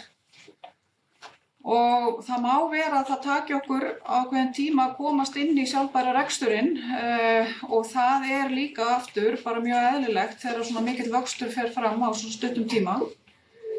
En þó að það muni þarna einhverjum milljónum og þá svona lítum við engu að síðu þannig á að hér sé svona nokkurn veginn að ræða sjálfbæra áætlun. Og kannski bara að benda á það líka að þær breytingatillögur sem hafa komið fram frá minnihlutanum náttúrulega mestu leyti til þess að auka kostnað, auka reksturinn án þess að því fylgir nokkrar tekjur með. En þetta flókið viðfangsefni. Ég tel ekki með það árlegu tillögu D-lista að auka áætlun í lóðasölu af því að þær áætlanir sem hafa verið gerðar hingað til hafa svona nokkurn veginn staðist. Þannig að það bara ekki raunhæft að auka tekjurnar þar eða auka áætlanir tekjur þar. Ég ætla aðeins að koma líka inn á leikskólamálin og fylgja eftir umfjöllun bæjarfulltrúa Dagnýjar. Og ég bara sammála henni í því að rekstrarumhverfi leikskóla verði tekið til endurskoðunar. Ég held að það sé nauðsynlegt og ég held að umfjöllunin sem hefur farið fram, sem hefur nú verið þó nokkur á þessu kjörtímabili, sýna okkur að það nauðsynlegt að endurskoða þessi mál. Og við höfum tekið skref, við höfum bara tekið frekar stór skref á þessu kjörtímabili til þess að mæta þessu. En eins og hún benti líka á og þá erum við að koma úr umhverfi þar sem áherslurnar voru mjög skýrar. Þær voru að lækka gjöld og taka inn fleiri börn. Og svo gerist líka svo margt annað í ytra umhverfinu, eins og var réttilega bent á. Nýju kjarasamningar og stytting vinnuvikunar og annað. Og líka bara svona lítið atvinnuleysi og annað sem hefur áhrif á mönnun skólana. En við höfum tekið skref og ég held að þessi meirihluti og við höfum verið tiltölulega skýr í áherslum okkar þegar kemur að rekstri leikskóla. Þetta náttúrulega algjör, þetta eru lykilstofnanir í samfélaginu. Eins og við vitum að það fer nú við förum ansi fljótt á hliðina ef að þessar stofnanir ekki upp með running, það bara þannig. En mér langaði líka að segja að Mosfellsbær stendur framarlega í þessum málaflokki, hefur gert það, hefur lagt mikið í hann, bæði á þessu kjörtímabili og líka áður. Og mikill metnaður lagt í það að taka inn mjög ung börn og veita þeim bara algjörlega framúrskarandi þjónustu. Og ég held og markmiðið auðvitað að halda því áfram. Við höfum tekið til skoðunar tekjumódelið og við erum með þessa tölu fyrir framan okkur. Við vitum að notendur þjónustunnar, að foreldrar borga mjög lágt hlutfall rekstrarkostnaði leikskóla. Og svona án þess kannski að vera að úttala sig hvaða skoðun maður hefur sérstaklega á því.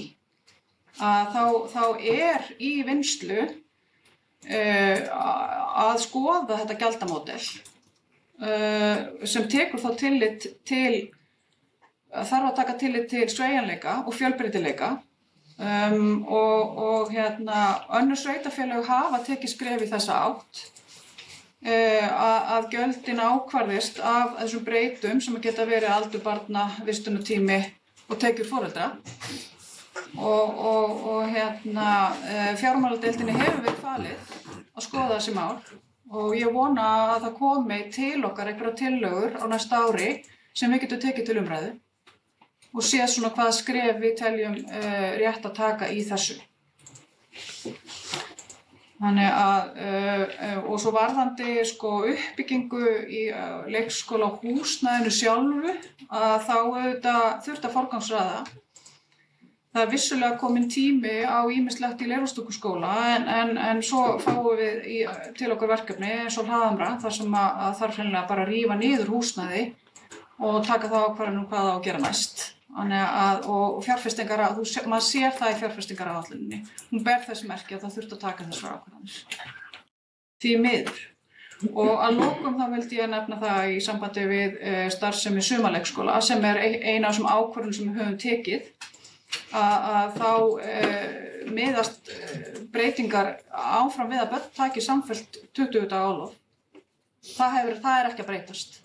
En sumarskólinn á að vera starfandi lengur til þess að koma til móts við kröfur og áherslur í kjarasamningum 30 daga orlof starfsfólks. Þannig að það má kannski segja að sumt í þessari áætlun sé bólgið, það má kannski líka segja að það sé metnaðarfullt og ég kýs nú frekar að nota það orð og ég hef ekki áhyggjur af því að við förum að skuldsetja okkur of, það er auðvitað ekki stefnan. Við viljum vera með ábyrga fjármálastjórn en við þurfum líka að taka tillit til þess hvar við erum, á hvaða stað við erum í rekstri sveitarfélagsins. Við erum að koma úr gríðarlegu vexti eins og Regína benti á síðustu 10 árum hefur bæjarbúum fjölgað helming. Við erum og á þeim tíma hafa líka orðið mjög mikla breytingar í samfélaginu.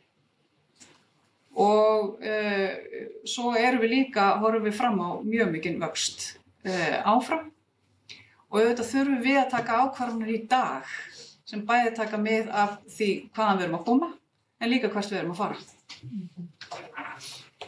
Takk fyrir það, bæjarfulltrúi. Fleiri sem óska eftir að taka til máls í þessari umræðu.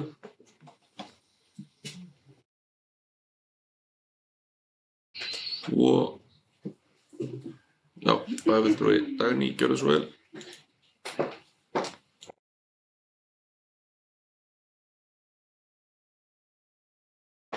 Virðulegur forseti, ég vil bara þakka bæjarfulltrúa Aldísi fyrir þessi svör. Ég veit að í stóru myndinni þá erum við sammála. Það er bara þannig að við viljum allt það besta fyrir okkar íbúa og okkar börn. Mér langar samt að benda mjög góðfúslega á það að ég beindi fyrirspurningum til oddvita meirihlutans. Og ástæða fyrir því kannski ég fór að velta þessu fyrir mér með reksturkostnað var líka þetta bréf sem kom í síðustu viku því að við erum að setja foreldra eru í þeirri stöðu að þau eru að hætta klukkan 2 á föstudögum og ég þar til þess hringdi bara í mig ung móðir, tveggja barna móðir í Mosfellsbæ, að ég fæ 25 daga sumarfrí. Ég er á almennu vinnumarkaði og fyrirtæki mitt tekur vinnustillinguna þannig að það eru 13 mínútur á dag sem er 65 mínútur á viku. Þannig að ég þarf að hætta klukkan 1 til að fara að sækja börnin og ég þarf að vinna þessa tíma af mér, bara kvöld eða helgar eða eitthvað svoleiðis. Ég ætla að taka núna jólin 2 daga til að vera með barnanum mínum, til að koma til móts við skráningardagana. Ég ætla líka að taka 3 daga páskafríinu, þá er 20 daga eftir og yngra barnið mitt getur ekki verið, það er í þeirri stöðu að ég get ekki farið með það á annan leikskóla ef sumarleikskóli verður í öðru húsi. Þannig að þá er þessi móðir sem er eina fyrirvinnan, eina fullorðna aðilinn á heimilinu komin í þá stöðu, hún er komin í mínus í sumarfríinu sínu og svo rúlar það náttúrulega bara áfram. Og það er svona staða sem ég held að við þurfum svolítið að hugsa hvernig getum við mætt fólki. Því það er vont þegar að fólk upplifir að það sé komið á svona stað. En þess að bara takk fyrir svarið, það var bara gott. Takk fyrir bæjarfulltrúi. Fleiri sem óska eftir að taka til máls í þessari umræðu. Svo tel ég ekki vera og lít þá svo á að umræðum aðaltillöguna, það er síðari umræðum fjárhagsáætlun, sé lokið og þá er komið að því að fara yfir breytingatillögur og þá gef ég bæjarfulltrúa Ásgeiri orðið til að fylgja úr hlaði þeim tillögum sem lagðar hafa verið fram af bæjarfulltrúum D-lista. Gjörðu svo vel bæjarfulltrúi.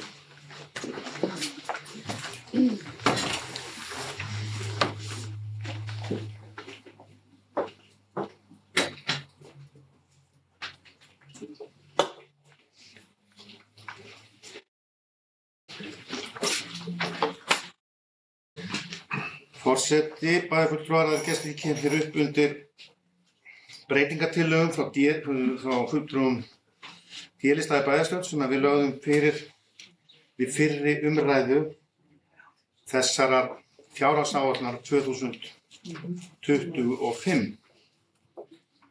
Þær eru samtals 6. Það eru 7 á þessu sinni. Nei, það eru 6. Fyrirgefi. Og við lögðum okkur í líma við það að leggja ekki fram tillögur sem að okkur enda langaði að leggja fram. Nokkra mjög góða tillögur. En það er ekki hægt að gera allt fyrir alla þegar að það er ekki til meiri peningar. Þannig að við ákváðum að liggja á þeim enn sinn þangað til að það verður betra ástand í buddunni hjá okkur í Mosfellsbæ. Þá getum við kannski slengt þeim fram. En þær sem við komum þó með fram, við vorum að reyna að leggja fram tillögur sem að voru ekki með kostnaðaraukum, miklum kostnaðaraukum. Og það er hárrétt hjá bæjarfulltrúa Aldísi að við höfum lagt fram tillögur um það að það verði bætt í varðandi tekjur af lóðasölu og innviða gjöldum. Það er búið að taka miklu lengri tíma að úthluta lóðum heldur en við áttum vona og það virðist að líka taka áfram lengri tíma, en það er kannski bara smá hvatning það að finna lausnir á því að stytta þann tíma vegna þess að við vitum að það er beðið eftir þessum lóðum og því fyrir því betra sem við getum úthlutað. En fyrsta tillagan hún var endurskoðun á fyrirkomulagi vinnuskólans. Ég ætla að fá að lesa tillögurnar með leyfi forseta. Lagt er til að endurskoða verði fyrirkomulag vinnuskólan með það í huga að byggja enn frekar ofan á það góða starf þar sem þar er unnið. Mikilvægt er í dag að styðja vel við vellíðan og öryggi unglinga, styrkja samskiptafærni þeirra, vinnusviðferði og fræða þau á jákvæðan hátt í góðu umhverfi málefni líðandi stundar. Vinnuskólinn er umhverfi sem hægt er að nýta enn frekar í ofangreint. Endurskoðun þessi geti jafnvel farið fram með leiðandi sérfræðingum málefni unglinga til dæmis í háskólum landsins. Endurskoðun sem hefði það að markmiði að gera vinnuskólana krefjandi en á sama tíma gefandi reynslu í ákvæðri vinnu, samvinnu, samstarf og vináttu. Síðan kemur hér umsögn sem er ágætt fyrir sinn hatt, en við erum dálítið ósammála þessari umsögn hvað það varðar innihald í rauninni tillögunnar. Okkur langar til þess að sjá að það verði breyting á verkefnastöðunni hjá vinnuskólanum og að Mosfellsbær gæti verið dálítið leiðandi í því verkefni. Við heyrum alltaf það sé verið að setja út á krakkana okkur þar sem þau liggja hér á hrífunum og séu hálfsofandi séu ekki að gera neitt. Spurningin var hvort að við gætum fengið, þá þess að það með utanaðkomandi aðilum sem kemur fram í tillögunni, eitthvað sem að gæti hjálpað okkur við það, ekki á einu mánuði og mögulega ekki á einu ári, heldur að þróa þessa vinnu svolítið áfram. Hún er búin að vera eins í hvað mörg ár og það væri gaman í breyttu þjóðfélagi að sjá hvort að við gætum ekki aðeins uppfært þessa vinnu og þau verkefni sem við erum að fela vinnuskólanum. Það snýst þetta. Þetta snýst ekki eins og kemur fram í umsögninni að það verið að tala hvað leiðtogarnir fái mikla fræðslu og það sé kynfræðsla og þetta og þetta og þetta. Þetta snýst ekki það. Það er mjög gott mál en okkur langar og höfum talað það áður að þetta verði uppfært og það er löngu orðið tímabært. Og þetta ætti nú ekki að kosta mikið og þetta ætti ekki að vera eitthvað pólitískt bitbein.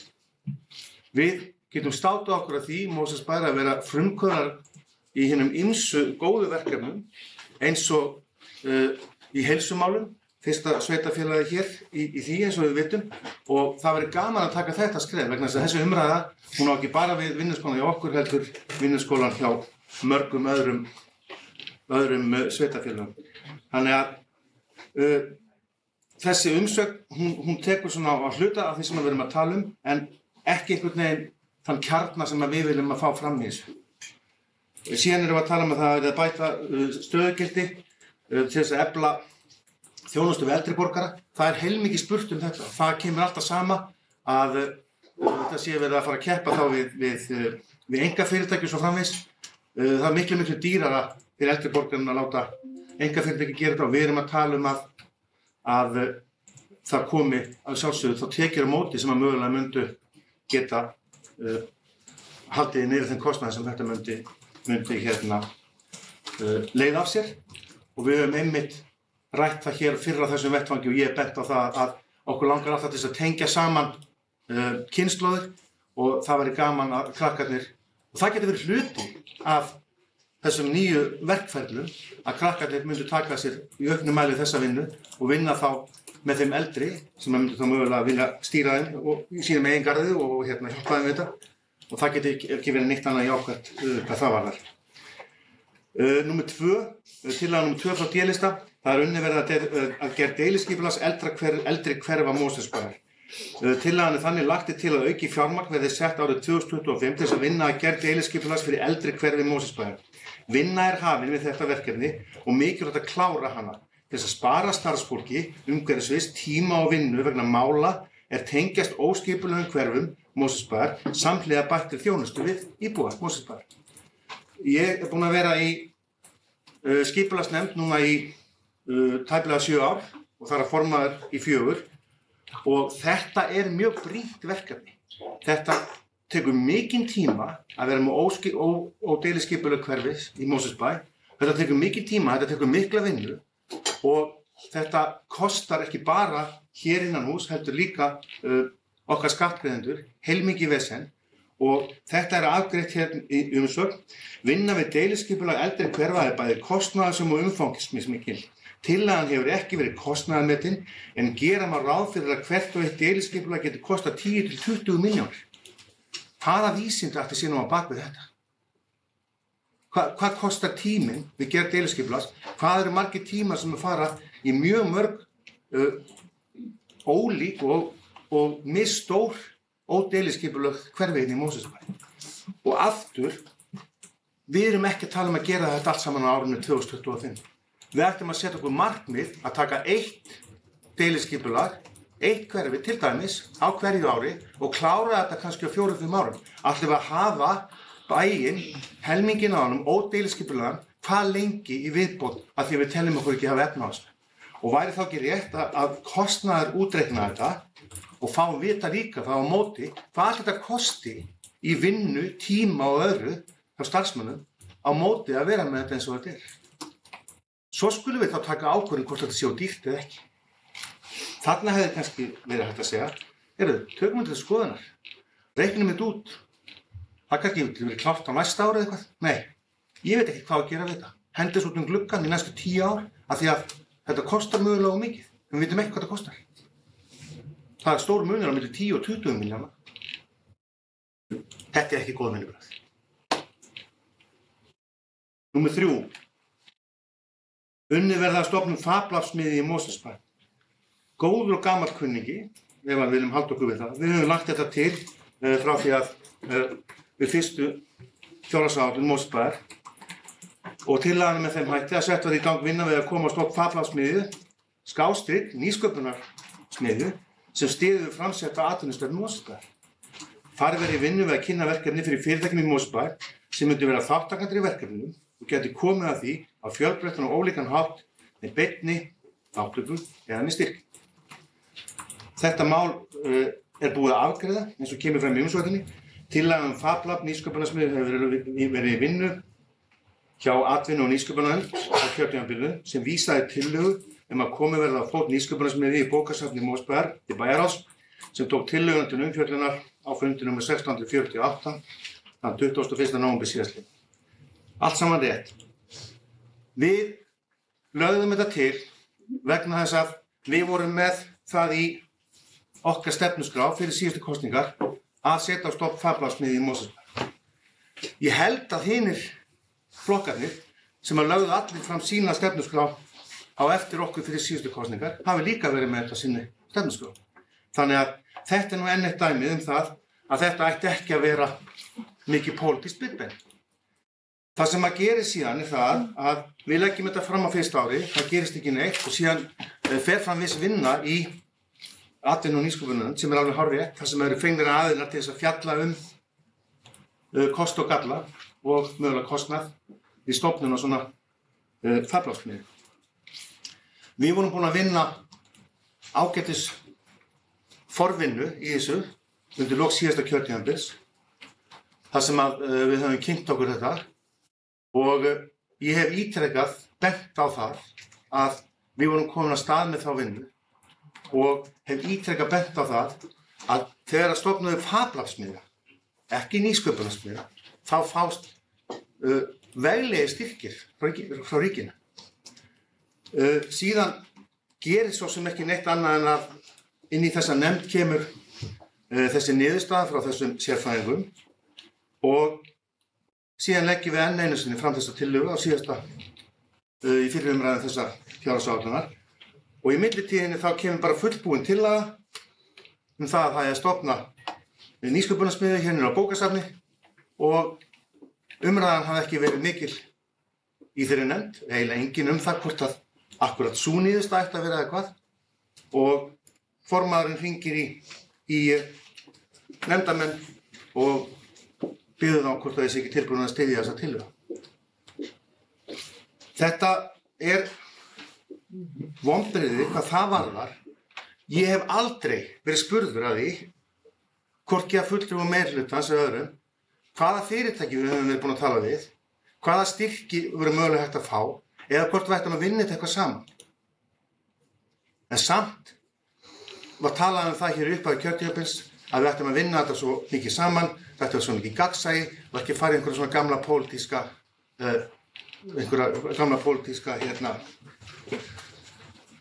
skurði ef við getum sagt sem svo.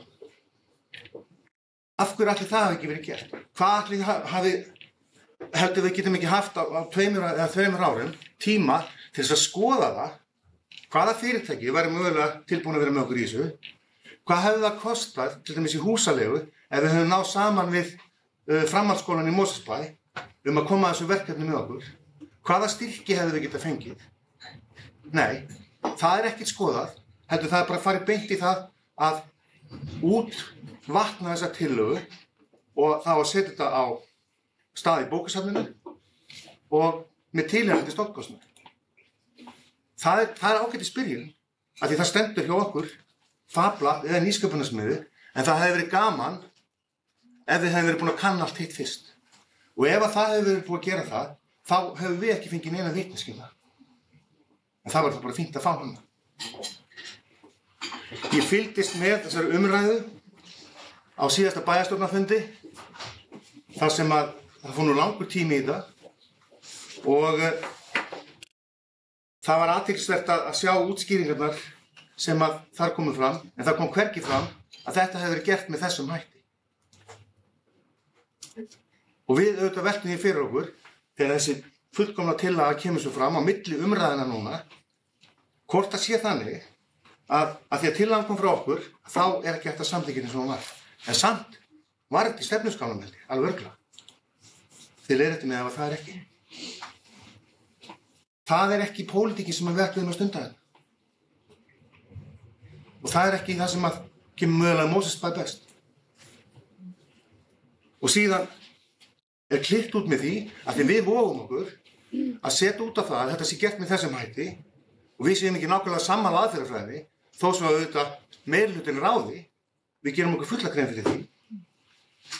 En við þurfum ekki að vera sammálaðir. Og þá koma menn hér upp á síðasta bæjarstjórnarfundi, opnum bæjarstjórnarfundi og kalla það að það sé verið að gangi skrokk á mönnum í ræðum að því við erum ekki sammála hvernig á að gera þetta. Við skulum ekki gjaldfella það orð neðan við það ræður sem hér voru haldnar.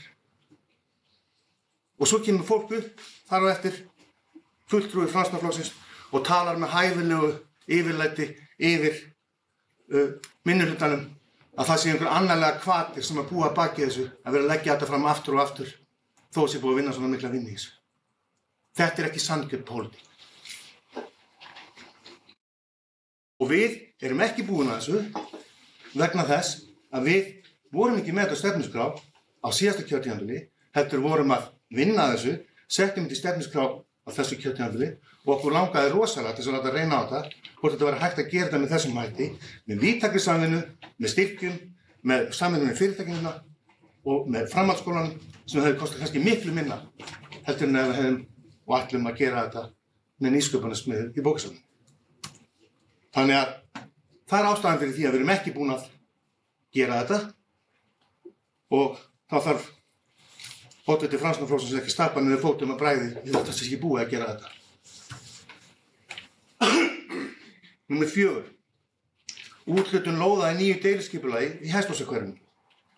Það lagt til að úthlutun lóða í Hesthúsahverfinu í nýju deiliskipulagi Hesthúsahverfisins, sem fyrir frá síðasta kjörtímabili, verði framkvæmt sem fyrst. Taka þarf ákvörðun lágmarksverð lóða með tilliti til kostnaðar vegna gatnagerðar og kostnaðar við lagnir og ákveða hvernig lóðunum verður úthlutað.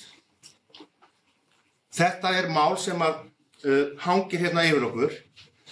Það búið að samþykkja nýtt deiliskipulag fyrir Hesthúsahverfið og það þarf að fara í umfangsmiklar framkvæmdirnar.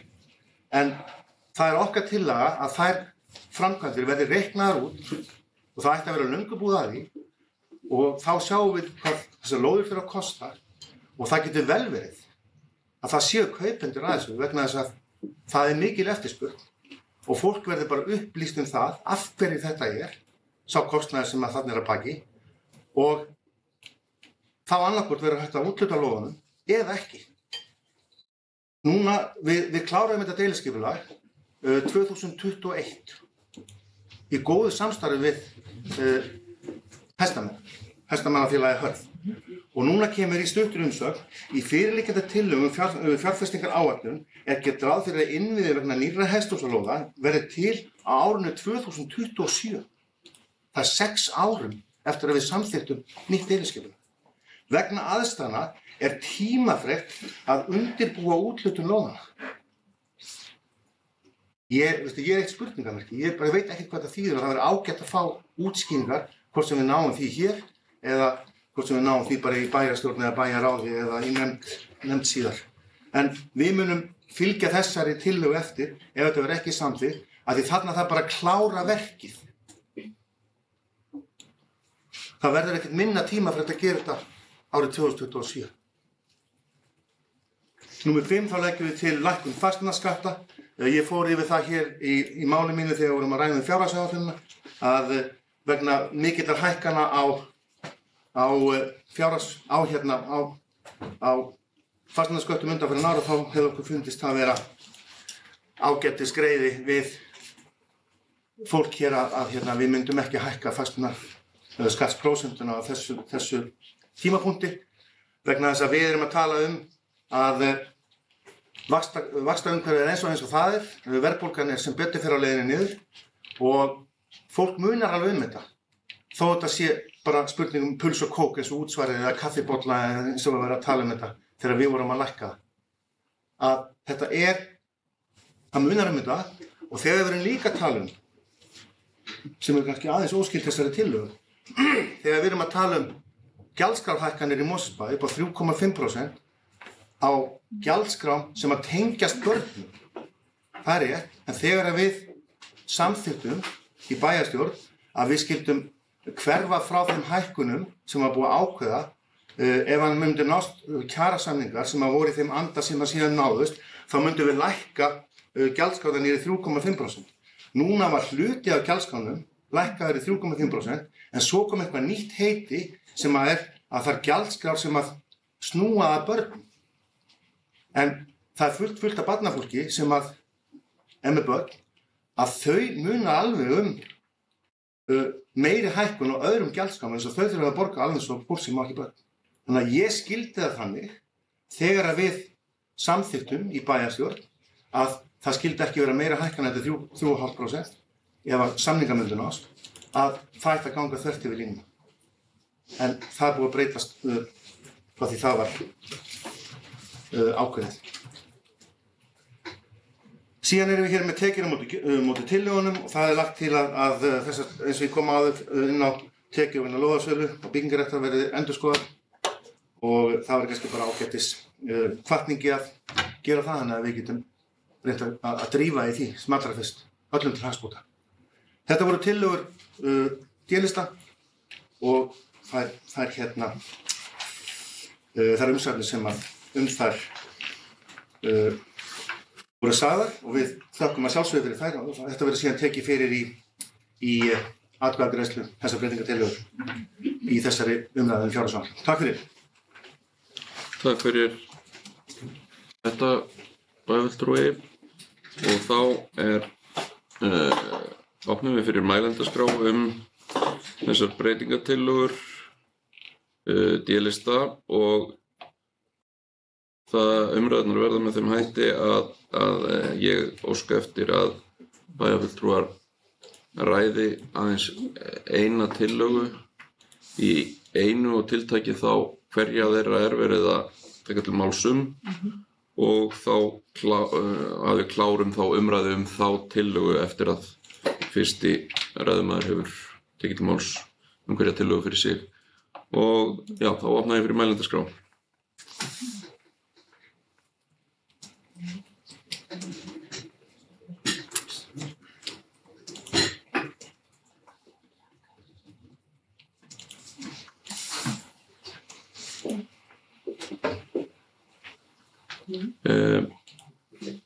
Enginn sem kveður sér hljóðs tillögurnar í umræðum og lít ég svo á að umræðum þessar tillögur sé lokið og þær verða þá teknar fyrir í afgreiðslu hér síðar á fundinum en þá komið að tillögum frá L-lista og ég gef þá bæjarfulltrúa Dagnýju orðið sem talar fyrir þeim tillögum. Gjörðu svo vel bæjarfulltrúi.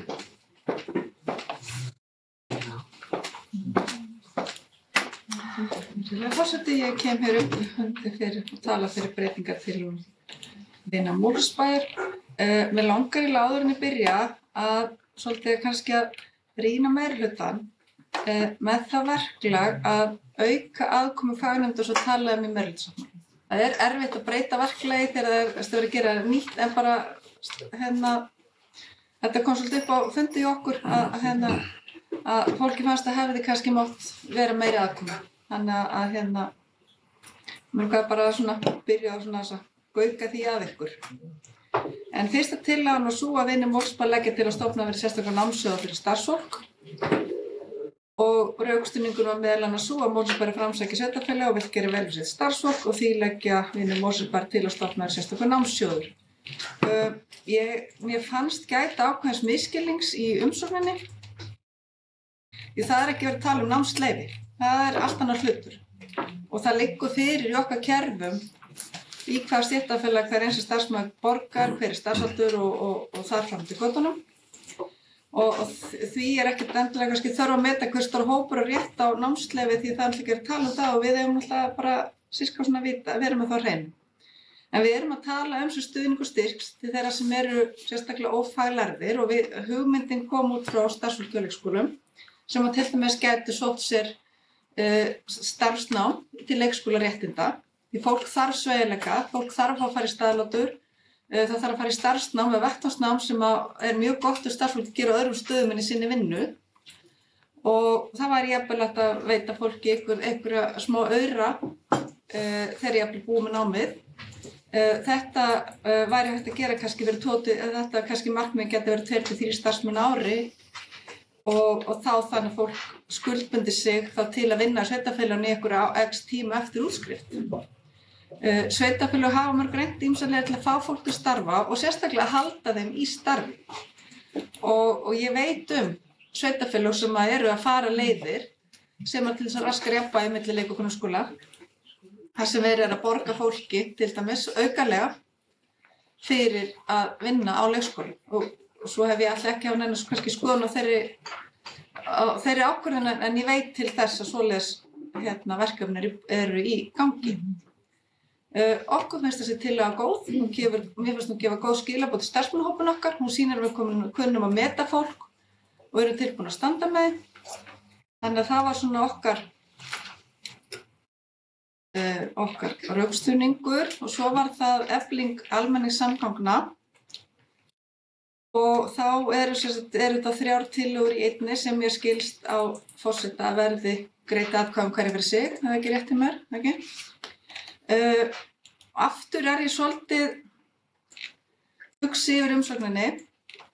Ef við tökum tillögu A sem hljóðar svo að í stuttu málaleið 15 verði gerð á borgarlínu hraðstrætó til að stytta svo kostur ferðatíma milli Mosfellsbæjar og Reykjavíkur. En í dag fer helmingur þess tíma í að komast í gegnum Mosfellsbæ. Og í Umsögninni er vísað til undirbúnings á stofnun nýs félags sem heldur utan um rekstur og stjórnskipulag almenns samgangna á höfuðborgarsvæðinu. Það að Mosfellsbær óski eftir því við strætó að leið 15 gera borgarlínu leið á ekki að á að vera óháð því hvað félag verður stofnað. Við erum bara óska eftir breytingu á leiðinni og þetta snýst ekki að við erum að bíða eftir kerfinu, heldur við að sækja fram og við erum að óska eftir samtali því við erum einna eigandi strætó. Og eins og ég benti á í fyrri umræðinni að þá erum við að sýna okkar íbúðum fram á það að við höfum áhyggjur af því hvernig umferðarþungin hérna til og frá bænum á morgnana og seinnipartinn og við erum að róa því öllum árum að finna leiðir sem henta og koma fólkinu okkar vel. Og þessi tillaga með tilraun til að nota hugmyndafræði borgarlínunnar og undirbúa jarðveginn fyrir framtíðina sem getur ekki verið annars skynsamlegt því þá erum við búin að sníða agnúa kerfinu þegar að þessi lína kemur hingað upp yfir. Þannig að það er hugmyndin með þessu og í tillögu B að þá var það innanbæjarstrætó sem var í stefnuskrá Mosfellsbæjar og hefur mikið verið rætt á kjörtímabilinu og hefur komið til tals á fundum ungmennaráði, íbúafundinni í Hlégarði og hefur líka verið rætt í nýrri, hvað heitir stefnan, umhverfisól, þessi ekki sigur við þessu, hún heitir umhverfis- og loftslagsstefnu bæjarins. En í Mosfellsbæ mjög mikil notkun á vögnunum þannig að það er verið að fara á milli leiða, innan bæjar. Og ef að barn sem Reykjahverfi á vini í Leirvogstungu þá þarf að taka leið 15 í Háholt, bíða þar eftir 7 og þessi vagnar hafa ekki alltaf verið vel stilltir. Þannig að þarna erum við aftur þá að stíga fram og verum að leggja til og tilbúin að standa með því að við séum að standa með þá borgarlínu sem var nú samþykkt, henni sem uppfærði sáttmáli sem var samþykkt hérna daginn. Því þá getum við verið með minni vagna, við getum verið með rafvagna, við getum verið á því það allir svo hugsa það svo með Helgafellshverfi, það er betra að vera í göttunum þar að séu minni vagnar að fara Og svo var það tillaga C að frítt verið strætó fyrir börn í 7. og 10. bekk grunnskóla bæjarins sem lögheimili sveitarfélaginu, svipað og gert í sundlaugum bæjarins. Og Mosfellsbær hvetur jafnframt eldri ungmenni til notkunar almennra samgangna með því að tryggja 50% niðurgreiðslu á nemakorti til 18 ára aldurs. Þarna erum við líka bara að búa til notendur og fyrir strætó og við erum að kenna krökkunum að nota vagnana. Það léttir á heimilunum, bæði það í skullinu og ekki síður í kaupum á strætókortinu sem að nokkur heimili sem ég hef heyrt lentu svolítið í því núna í haust að kaupa 2 og 3 kort. Og það var ekkert gert ráð fyrir því heimilisbókhaldinu. Og þetta líka viðleitni sveitarfélagsins til þess að við getum sem að gera allt það sem besta fyrir okkar fólk. Og að lokum var það fjármálaráðgjafi fyrir skólastjórnendur og við lögum til að ráða verið fjármálaráðgjafi fyrir skólastjórnendur og í umsögninni kemur fram að í fjárhagsáætlun ársins 2024 hafi verið veittur aukinn stuðningur við skólastjórnendur vegna mannauðsráðgjafar og hefur mannauðsráðgjafi þegar tekist til starfa. Og þá bættist í stöðugildi sérfræðings og fjármála áhættustýringarsviði og ef það er komið þá er það bara gott mál. En þessi ábending kom samt úr skólastjórnhópnum að geta fram áttur. Þannig að ég held að ég sé nú svona búið með okkar rök og málflutning. Takk fyrir. Takk fyrir þessa yfirferð, bæjarfulltrúi. Bæjarstjóri, gjörðu svo vel. Forseti, ágætu bæjarfulltrúar, mig langar að biðja ykkur að gera umsagnirnar ekki að aðalmálinu. Þarna stjórnsýslan að kalla eftir svona einhverjum staðreyndum frá sviðunum en ekki að leggja mat á þessar tillögur. Þetta eru pólitíska tillögur og þeim verður svarað með pólitískum hætti. En svona bara þannig að leggja ekki of mikið upp úr þessum umsögnum, þannig bara verið að reyna að vera með eitthvað svona auðmálsletta fakta. Takk. Takk fyrir það, bæjarstjóri. En já, það er opið fyrir umræðu og bara líkt og í fyrri tillögu umræðum að þá bið ég bæjarfulltrúum að geta þess hvaða tillögu er verið að ræða. Bæjarfulltrúi Ásgeir Björnsson. Hún tala áttum til. Ha, Hún tala áttum til. tvisvar hverja. Forseti, bæjarfulltrúar, við langar til þess að spyrja bæjarstjóra Regínu út í þetta. Umsagnirnar eru ágætar og gott að fá þær, en hvenær verður þeim svara pólitískt og hvað er mikið eða lítið að marka þær umsagnir sem að þarna liggja fyrir. Þarna er verið að fara ofan í tillögunar okkar og svara þeim, en er svo ekkert að marka þau snöður eða? Ég skildi þetta ekki alveg. Það verður bæjarfulltrúi bæjarstjóri Björnsson. Forseti, ágætu bæjarfulltrúar, ég veit ekki hvernig þetta hefur verið áður hér í þessum bæ. Mér hefur verið sagt það að hér sé óvenju mikið af fyrirspurnum og tillögum lagðar fram af minnihlutum. Það er allavega þau svör sem ég fæ úr kerfinu. Við hefðum auðvitað getað sleppt þessum umsögnum, vegna þess að það er ekkert sem að segir það að starfsmenn bæjarins eigi að vera að svara framkomnum tillögum úr stjórnmálamenn, og ég get ekki svara hvenær þessum verður svarað pólitískt séð. Það verður þau náttúrulega bæjarfulltrúarnir sem að svara því. En það sem ég vildi bara segja að gera ekki umsagnirnar að einhverju aðalatri, ég var bara að benda á það. Þetta kemur úr stjórnsýslunni, leita til sviðanna, eigið þið kostnaðarmöt, því það er mjög gott að þegar vera að fjalla svona tillögur, að til einhver svona kostnaður yfir þetta, en þetta gafst ekki tími til þess að fara að rýna hverja á eina tillögu með tilliti til kostnaðar svona alveg onni í örindir, þannig að það efni sem til var, það var sett fram eins og upplýsingar hvernig þetta er í öðrum sveitafélögum, til dæmis hvað var það garðslátt, svo ég nefni sem dæmi. Þannig að þarna er bara verið að gera tilraun til þess að lýsa einhverjum aðstæðum. Ef það er til kostnaðaráætlanir þá eru það settar fram. Þannig að bara svo það sé sagt. Að þetta er ekki einhvern veginn mat stjórnsýslunar á þessum tillögum á einn eða annan hátt. Takk. Takk fyrir það, bæjarstjóri. Fleiri sem óska eftir að taka til máls undir þessum lið og ræða þá efnislega tillögurnar. Svo tel ég ekki vera og lít þá á sem svo að umræðum breytingatillögur sé lokið og þá er komið að því að hefja afgreiðslu þessara mála og það er óskað eftir fundarhlé og við verðum við því.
Þá höldum við áfram með 862. fund bæjarstjórnar og það þá komið að því að hefja afgreiðslu á breytingatillögum sem lagðar hafa verið fram og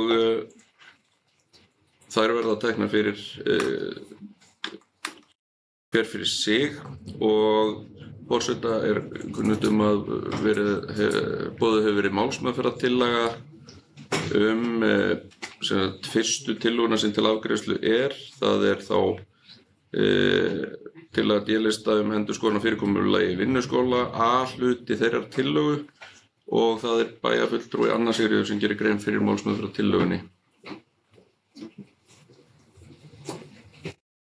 Forseti, ágætu bæjarfulltrúar og gestir. Ég kom hér upp til þess að fara við málsmeðferðartillögu meirihlutans varðandi tillögu D1A frá Sjálfstæðisflokknum til að eins og hér komið fram fjallar vinnuskólan og innra fyrirkomulag starfsemi þar.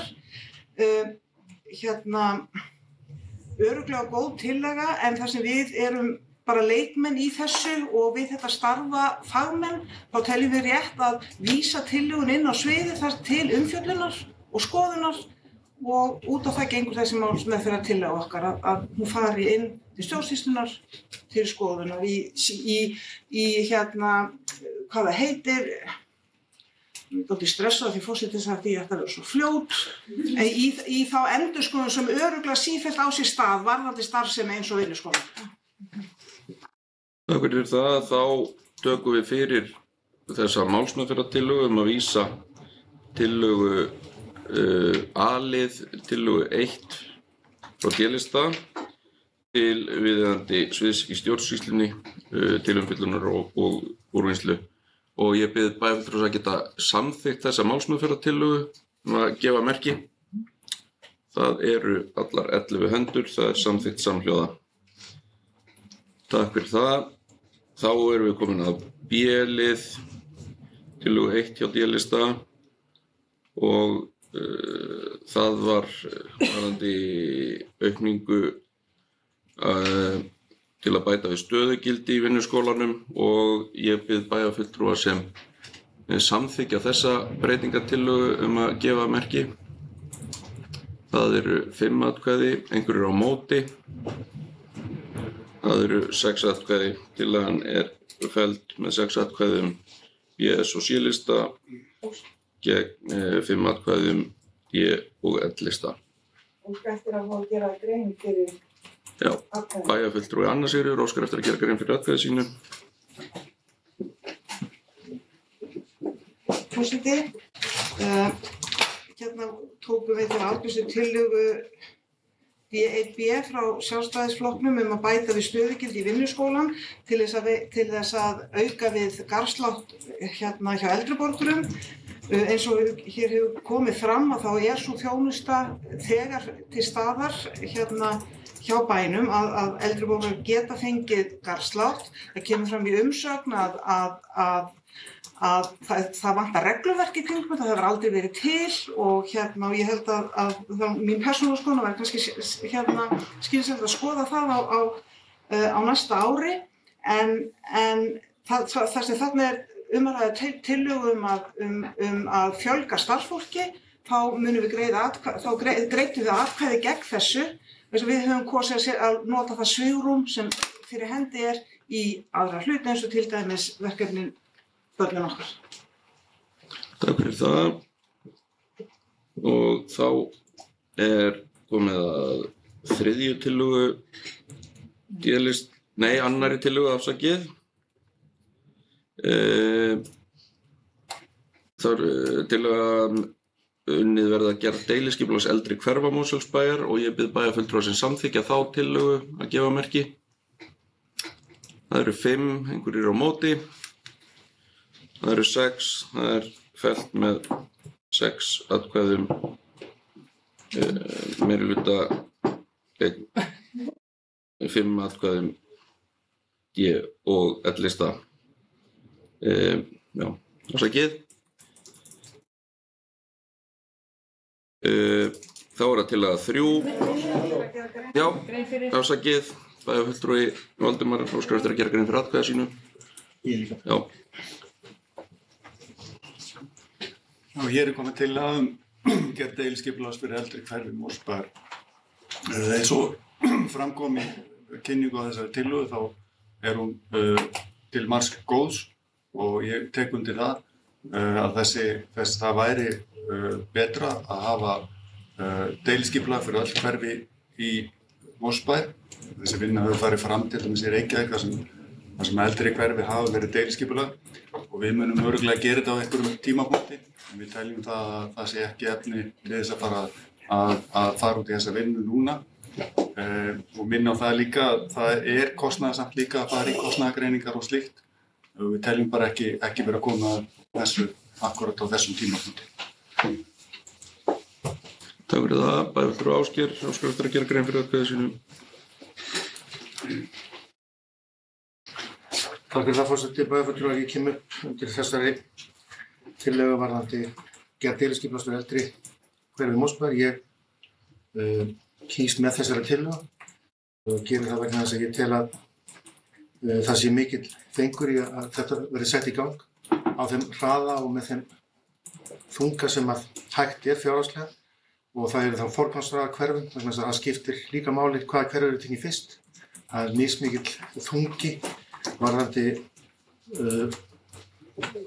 þörf á deiliskipulagi í þessum eldri hverfum og við munum fylgja þessari tillögu eftir í henni ágætu skipulagsnefnd þar sem við eigum 2 fulltrúa og sjáum hvort við getum ekki fundið einhvern flöt á þessari tillögu þannig að þetta fari þá allavega á 10 ára planið. Takk. Takk fyrir það.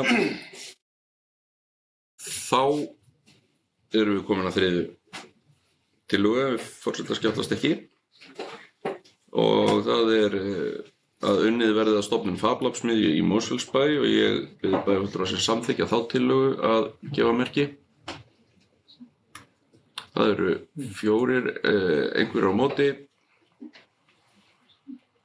Það eru 6 og 1 hjáseta L-lista.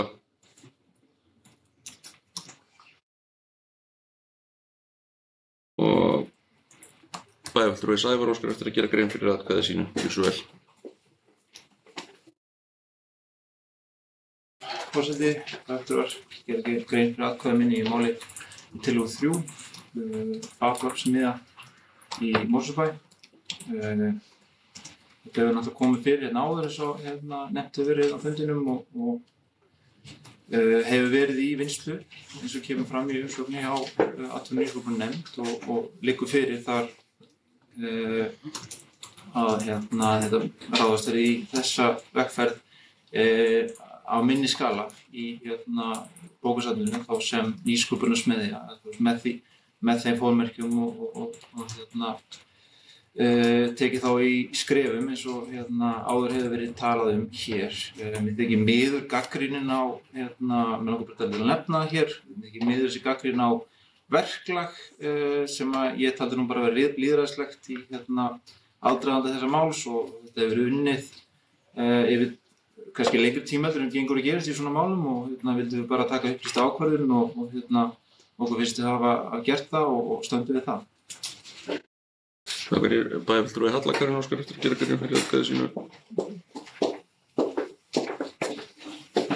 Já, ég kem hérna líka upp fyrir tillögu 3 og vil taka undir, bara til að gera grein fyrir atkvæðinu mínu. Ég vil taka undir orðin hans Sævars, en mér finnst líka, mér langar hérna að nefna að mér finnst alveg stórfurðulegt eftir að hafa hlustað á bæjarfulltrúa Ásgeir Sveinsson að hann liggi á mjög góðum upplýsingum varðandi þetta mál og hafa aldrei verið spurður og annað, en á sama tíma talar um góða samvinnu og samtal. En bara til að minna á það að það þarf að vera til staðar, sem sagt viljið þarf að vera til staðar, báðum megin við borðið og það þarf 2 til að dansa tangó. Takk fyrir bæjarfulltrúi Ásgeir óskar eftir að gera grein fyrir atkvæði sínu. Takk fyrir það, bæjarfulltrúi. Ég kem upp undir sama máli FabLab-smiðja í Mosfellsbæ. Ég samþykki þá tillögun með atkvæði mínu. það hefur margítrekað komið fram í mínu máli að hvað var búið að gera í þessu máli fyrir síðustu kosningar. Málið hefur síðan komið fyrir aftur og aftur í fjárhagsáætlun og það hefur verið unnin þessi vinna í atvinnu- og nýsköpunarnefnd sem kom fram í málinu fyrir, þar sem voru finnir sérfræðingar til þess að vinna þessu máli. Ég gerði mér enga grein fyrir því að það myndi koma hér fullbúin tillaga þar sem okkar fulltrúar áttu að samþykkja á fundi allt annað heldur en þetta þegar það lá fyrir eins og ég taldi áðan varðandi styrki, varðandi samvinnu og annað slíkt. Þannig að ég ekki í meirihluta að stýra þessum bæ hérna og að sjálfsögðu hefði það verið nefndarinnar og meirihluta sem nefndin að sækja eftir þessum upplýsingum og satt best að segja þá hef ég búin að vera að bíða eftir því mjög lengi. Takk fyrir. Þá komið að 4. tillögu D-lista sem úthlutun lóða í nýju deiliskipulagi hesthúsahverfisins og ég bið bæjarfulltrúa sem að samþykkja þá tillögu að gefa merki. Það eru 4 á móti. Get ég beðið að vera endurtekin atkvæðagreiðsla? Já, það óskað eftir endurtekinni atkvæðagreiðslu tillögu 4 úthlutun lóða í nýju deiliskipulagi hesthúsahverfisins og ég bið þá aftur þá sem samþykkja tillögunum að gefa merki. Það eru 4 bæjarfulltrúar og þeir sem á móti. Það eru 6 og 1 hjáseta. Bæjarfulltrúi Halla Karin óskar eftir að gera grein fyrir atkvæði sínu.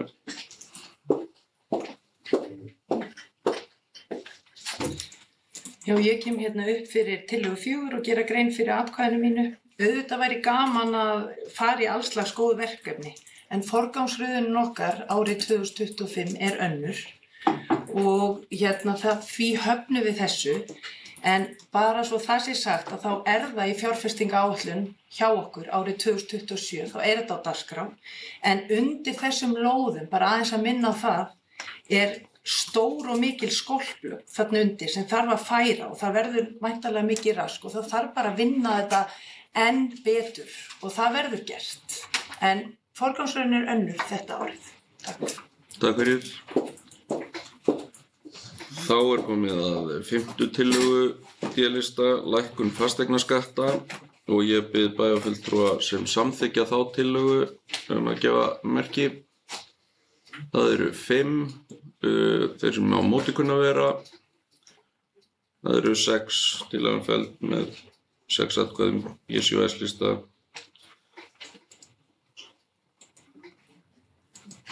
Og það bæjarfulltrúi Valdimar óskar eftir að gera grein fyrir atkvæði sínu.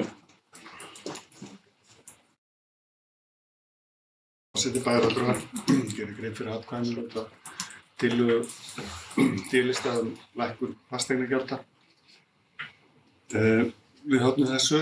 Fyrir fyrst að það ekki sagt hversu mikið að lækka en hérna svona við erum að ræða þessa fasteignaskatt. Ég nú ekki sjálfur aðdáandi þessa skatts og ítrekka tala það hér. Þetta náttúrulega eignaskattur. Ég held að til lengri tíma þá ættum við að endurskoða þennan skatt og tekjur á annan hátt. Ég hef ennþá ekki hitt neitt sem að hrifinn akkúrat á þessari gjaldheimtu. Hann getur verið óréttlátur. Hann getur lent mismunandi á fólki. Það fer eftir í hvernig það byggir einhver eða endurnýjar húsið sitt og gullhúðar blöndunartækin og fær ósa sölu og þá hækkar skatturinn hjá þér. Þú getur að vísu og það að benda á það og kannski á að benda oftar á það. Það hægt að sækja úr lækkun á fasteignamati. En út af fasteignamatinu þá getur hann verið svona skrítinn. En á hinn bóginn þetta önnur aðal tekjulind sveitarfélaga. Og við þurfum á þessum tekjum að halda til þess að geta rekið okkar þjónustu samkvæmt lögum, eins og okkur ber að gera samkvæmt lögum og líka eins og íbúar ætlast til þess að við gerum. Og fasteignaskattarnir almennt hjá okkur ekki að lækka, ekki að hækka, fyrir utan fasteignaskatt A og vatnsgjaldið og fasteignaskattur A hann hækkar úr 0,19% í 0,2%. En þegar álagninga prósenta fasteignaskatta er reiknuð og tökum bara óbreytt húsnæði, íbúðarhúsnæði í flokki A, ekki sumarhús, hesthús, bílskúra og slíkt og aðeins eignir sem hafa ekki breyst á milli ára og ekki verið breytt byggingarstig eða sameina eða slíkt þá er hækkun á þessu óbreytta íbúðarhúsnæði, það er að segja fasteignamati 0,66%. 0,66%. Vísitala neysluverðs frá maí 2023 til maí 2024, sem er þá sama tímabil og fasteignamati tekur til, hækkaði 6,82%. 6,82%. Það þýðir að í raun og veru erum við ekki að ná upp í vísitöluhækkun. Það þýðir eiginlega að við erum að lækka fasteignaskattinn. Hann lækkar með vísitölu. Og þetta hefur alltaf verið gert svona í Mosó. Þetta er búið að gera þetta líka þegar annar flokkur var hérna völd og þá var þetta gert líka þannig. Þá var lækkuð fasteignaprósentan þegar hún var á hinn veginn. Og þá var fasteignaprósentan lækkuð til þess að komast á móts við það.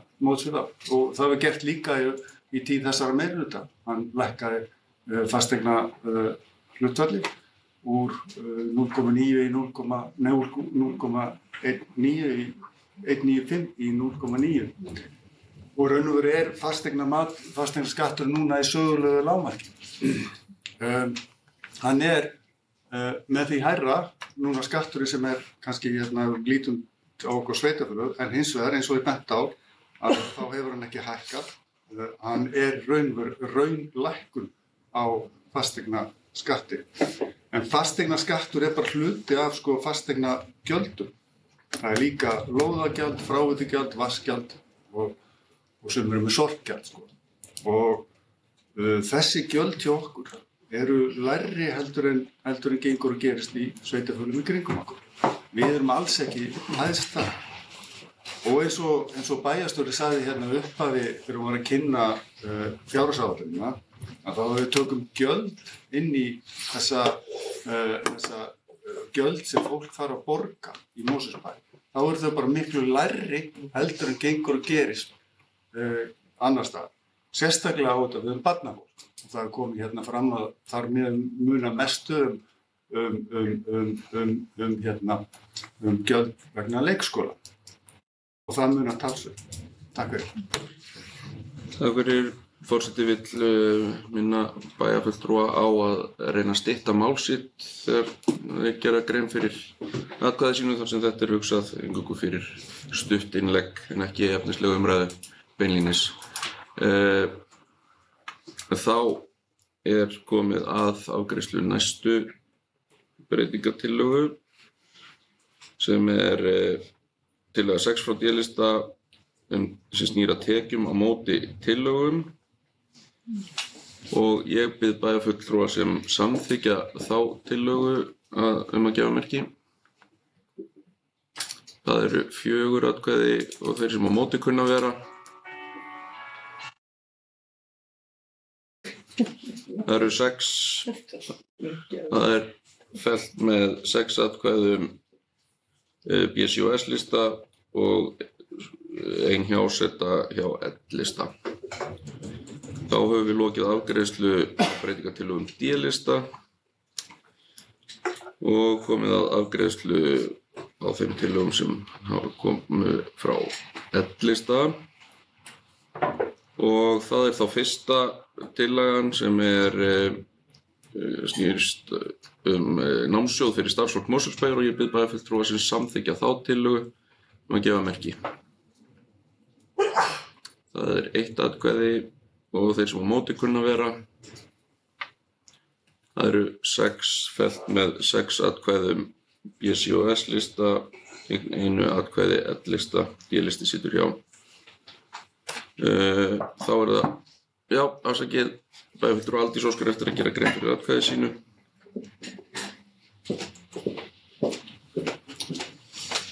Þessi ágætu bæjarfulltrúar, finnst ég rétt að gera grein fyrir atkvæði mínu við þessa annars mjög málefnalegu og góðu tillögu, en bara með því að benda á að í bæjarráði 27. júní síðastliðinn var fræðslu á frístundasviði falið að skoða innri þætti og skipulag í leikskólum sérstaklega með það að leiðarljósi að efla starfsumhverfi leikskólans, svo sem tímasetningu starfsdaga, sameiginlegt námskeiðahald, stuðning við mannauðsmál, aukna möguleika á fræðslu, endurmenntun og stjórnundaþjálfun. Ég hef líka upplýsingar það að ófaglæru starfsfólki, sérstaklega leikskóla, sé gert kleift að sækja nám í faginu á vinnutíma og þannig þau styrkt. Og auk þess býður Stamos upp á fína starfsmenntunarstyrki. Þannig að ég tel að með þessu sé stutt vel við þetta málefni nú þegar, sérstaklega þegar kemur að ófaglæru fólki í leikskólum og jafnvel víðar, þó að eflaust sé alltaf hægt að gera betur í þeim efnum. Takk fyrir. Og þá það næsta tillaga frá L-lista. Það sú tillaga í þrennu lagi. Snúa allar að eflingu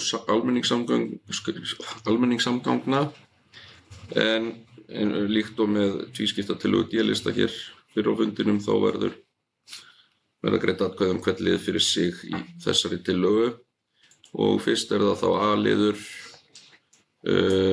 sem snýst að gera leið 15 að borgarlínu hraðstrætó og ég bið bæjarfulltrúa sem samþykkja þá tillögu að gefa merki.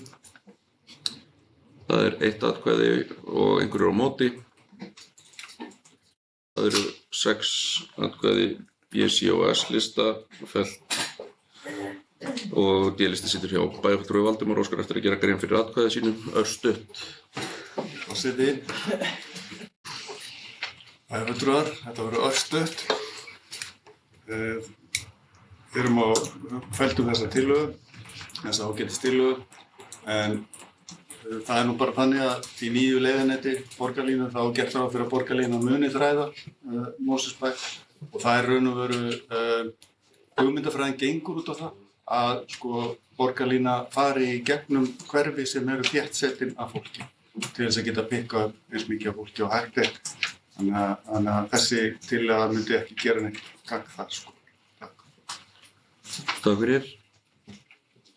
Og þá það næsta tillaga sem þá B-liður annar tillögu L-lista sem snýst að koma á fót innanbæjarstrætó og ég bið bæjarfulltrúa sem samþykkja þá tillögu að gefa merki. Það 1 atkvæði og einhverjir á móti. Það eru 6 atkvæði B, C og S-lista móti 1 frá L-lista, D-listi situr hjá. Bæjarfulltrúi Valdimar óskar eftir að gera grein fyrir atkvæði sínu. Forseti, bæjarfulltrúar. Við líka greiddum atkvæði á móti þessari tillögu. Það hefur verið talsverð umræða einmitt strætó, innanbæjarstrætó í Mosó og eins og kemur frá hérna þá það eitthvað sem þarf að taka eða þurfum að skoða og höfum verið að skoða en það kannski ekki tilefni til þess að samþykkja akkúrat þessa tillögu sem núna heldur viljum við skoða þetta nánar og líka með sem sagt í huga hvernig það samræmist frístundaakstri og skólaakstri. Takk fyrir. Þá það 3. hluti annarrar tillögu L-lista og snýr að því að frítt verði í strætó fyrir börn í 7. til 10. bekk grunnskóla meðal annars og ég bið bæjarfulltrúa sem samþykkja þá tillögu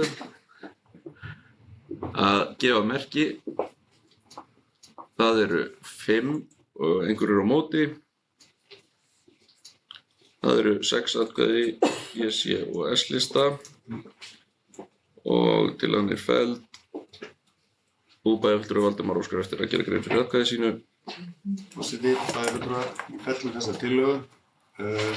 Þessi tillaga var borin fram í Reykjavík og hún var ekki samþykkt í stjórn strætó eða borin í stjórn strætó. Þannig að þessu verður þá þyrftu Mosfellsbær að standa straum af öllum kostnaði við þetta sem ófyrirséður og við vitum ekki hver hann Þannig að við fellum þetta. Eins og það er hægt að skoða þetta áfram og innan strætó hvort það eiga að gera einhverjar breytingar á fargjöldum eða hvort það verið frítt fyrir einhver ákveðna aldurshópa. Takk fyrir. Þá það þriðja og síðasta breytingartillaga frá L-lista. Fjármálaráðgjafi fyrir skólastjórnendur og ég bið bæjarfulltrúa sem samþykkja þá tillögu að gefa merki. Og það 1 atkvæði, einhverjir á móti. Það eru 6, fellt með 6 atkvæðum B, C og S-lista gegn 1 atkvæði L-lista, D-listi situr hjá.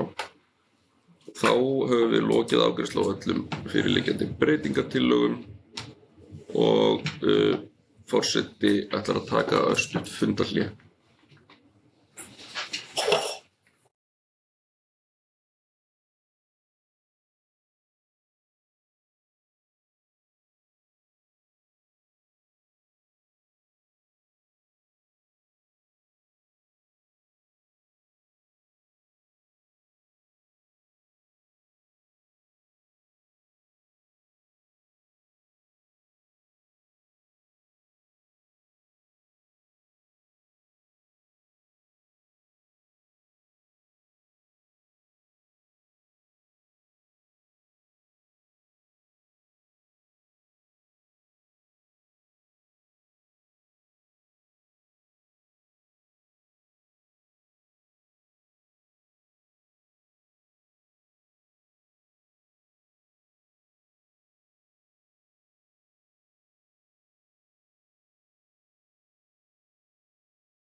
Þá höldum við áfram 862. fundi bæjarstjórnar og það komið að afgreiðslu fjárhagsáætlunar fyrir árin 2025 til 2028 og samkvæmt venju þá verður hún borin upp í heild sinni með áorðnum breytingum og þá biður forseti þá bæjarfulltrúa sem samþykkja fyrirliggjandi tillögu að fjárhagsáætlun Mosfellsbæjar fyrir árin 2025 til 2028 með áorðnum breytingum að gefa merki.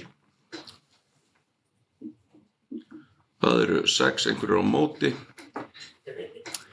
Fjárhagsáætlunin telst þá samþykkt með 6 atkvæðum B, C og S lista, bæjarfulltrúar D lista og L lista sitja hjá.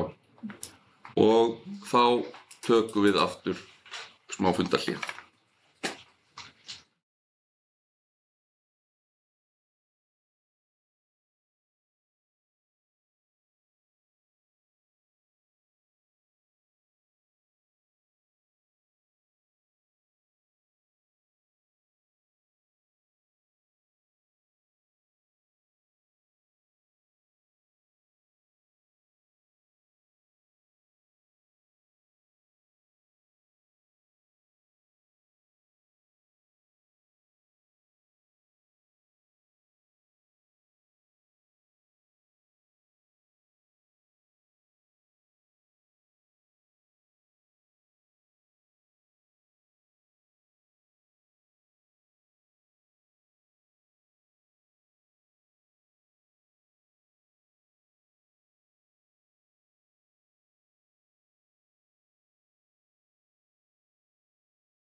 Þá höldum við áfram með 862. fund bæjarstjórnar og við höfum lokið við afgreiðslu fjárhagsáætlunar og forseti vill taka undir þær þakkir sem hafa komið hér fram til starfsfólks bæjarins og þakka sérstaklega fyrir þeirra framlag við undirbúning og gerð fjárhagsáætlunar og þá komið að því að lesa upp bókanir og ég hef þá lesturinn á bókun D&C-lista.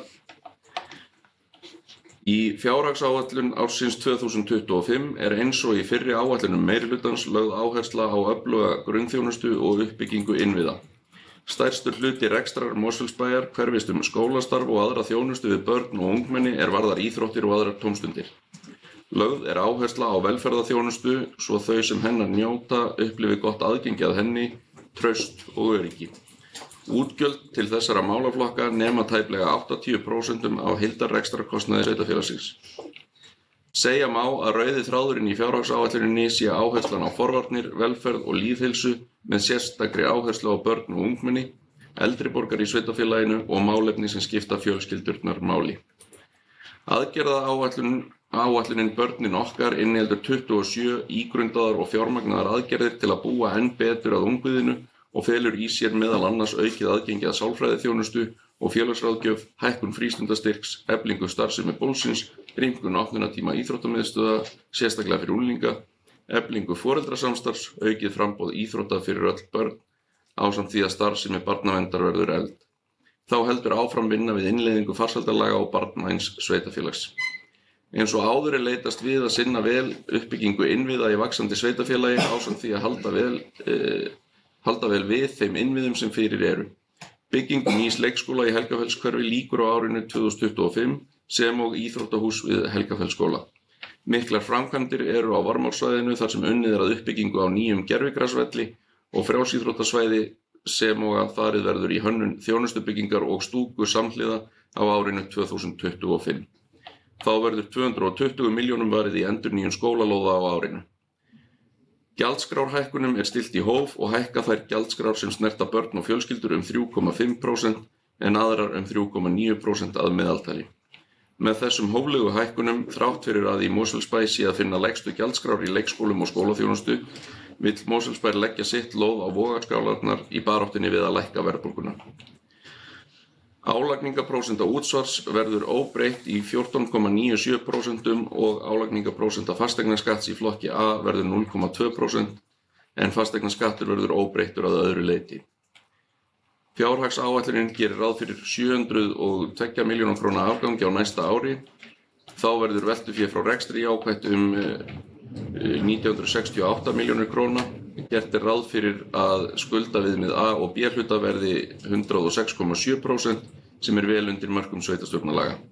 Við þökkum bæjarstjóra og starfsfólki bæjarins fyrir þá miklu vinnu sem liggur að baki þessari fjárhagsáætlun. Nú sem endranær hafa kjörnir fulltrúar treyst á þekkingu og reynslu þeirra sem að vinnunni koma og við erum þakklátt fyrir þeirra framlag. Þannig hljóðar sú bókun og þá það bókun D- og L-lista fjárhagsáætlun. Hún hljóðar þannig: rekstrarumhverfi sveitarfélaga hefur verið krefjandi á undanförnum árum og virðist sem svo verði áfram. Þrátt fyrir að vextir og verðbólga séu á niðurleið ríkir enn mikil óvissa. Því þarf að sýna sérstaka ráðdeild og skynsemi í rekstrinum á komandi ári. Sú fjárfestingaráætlun sem liggur fyrir mjög kostnaðarsöm og ljóst að Mosfellsbær þarf að taka hæsta lán sem bæjarfélagið hefur tekið á einu ári. Skuldahlutfall sveitarfélagsins mun hækka áfram á næstu árum til að standa undir áætluðum framkvæmdum. Rekstur A-hluta Mosfellsbæjar mun ekki vera sjálfbær á árinu 2025. Að mati bæjarfulltrúa D- og L-lista það áhyggjuefni en engar tillögur niðurskurð liggja fyrir á rekstri sveitarfélagsins. Bæjarfulltrúar D- og L-lista hafa ekki haft beina aðkomu að gerð fjárhagsáætlunar komandi árs og telja sér því ekki fært að greiða atkvæði með henni. Við sitjum því hjá við afgreiðsluna. Bæjarfulltrúar D- og L-lista þakka starfsfólki Mosfellsbæjar fyrir vel unnin störf við gerð þessarar fjárhagsáætlunar. Þá því lokið að lesa þessar bókanir og forseti lítur svo á að fyrsta mál á dagskrá sé þá full afgreitt og við vindum okkur þá í annað mál á dagskrá sem fundargerð 648. fundar bæjarráðs sem framfór 20. og 1. nóvember síðastliðinn. Þar voru 7 mál á dagskrá en fyrst munum við draga sérstaklega út úr þeirri fundargerð og taka umræðu og afgreiðslu á máli númer 3 í þeirri fundargerð. Börnin okkar, aðgerðaáætlun í þágu barna og unglinga í Mosfellsbæ. Og það mál þá opið fyrir umræðu, bæjarfulltrúi Anna Sigríður, gjörðu svo vel.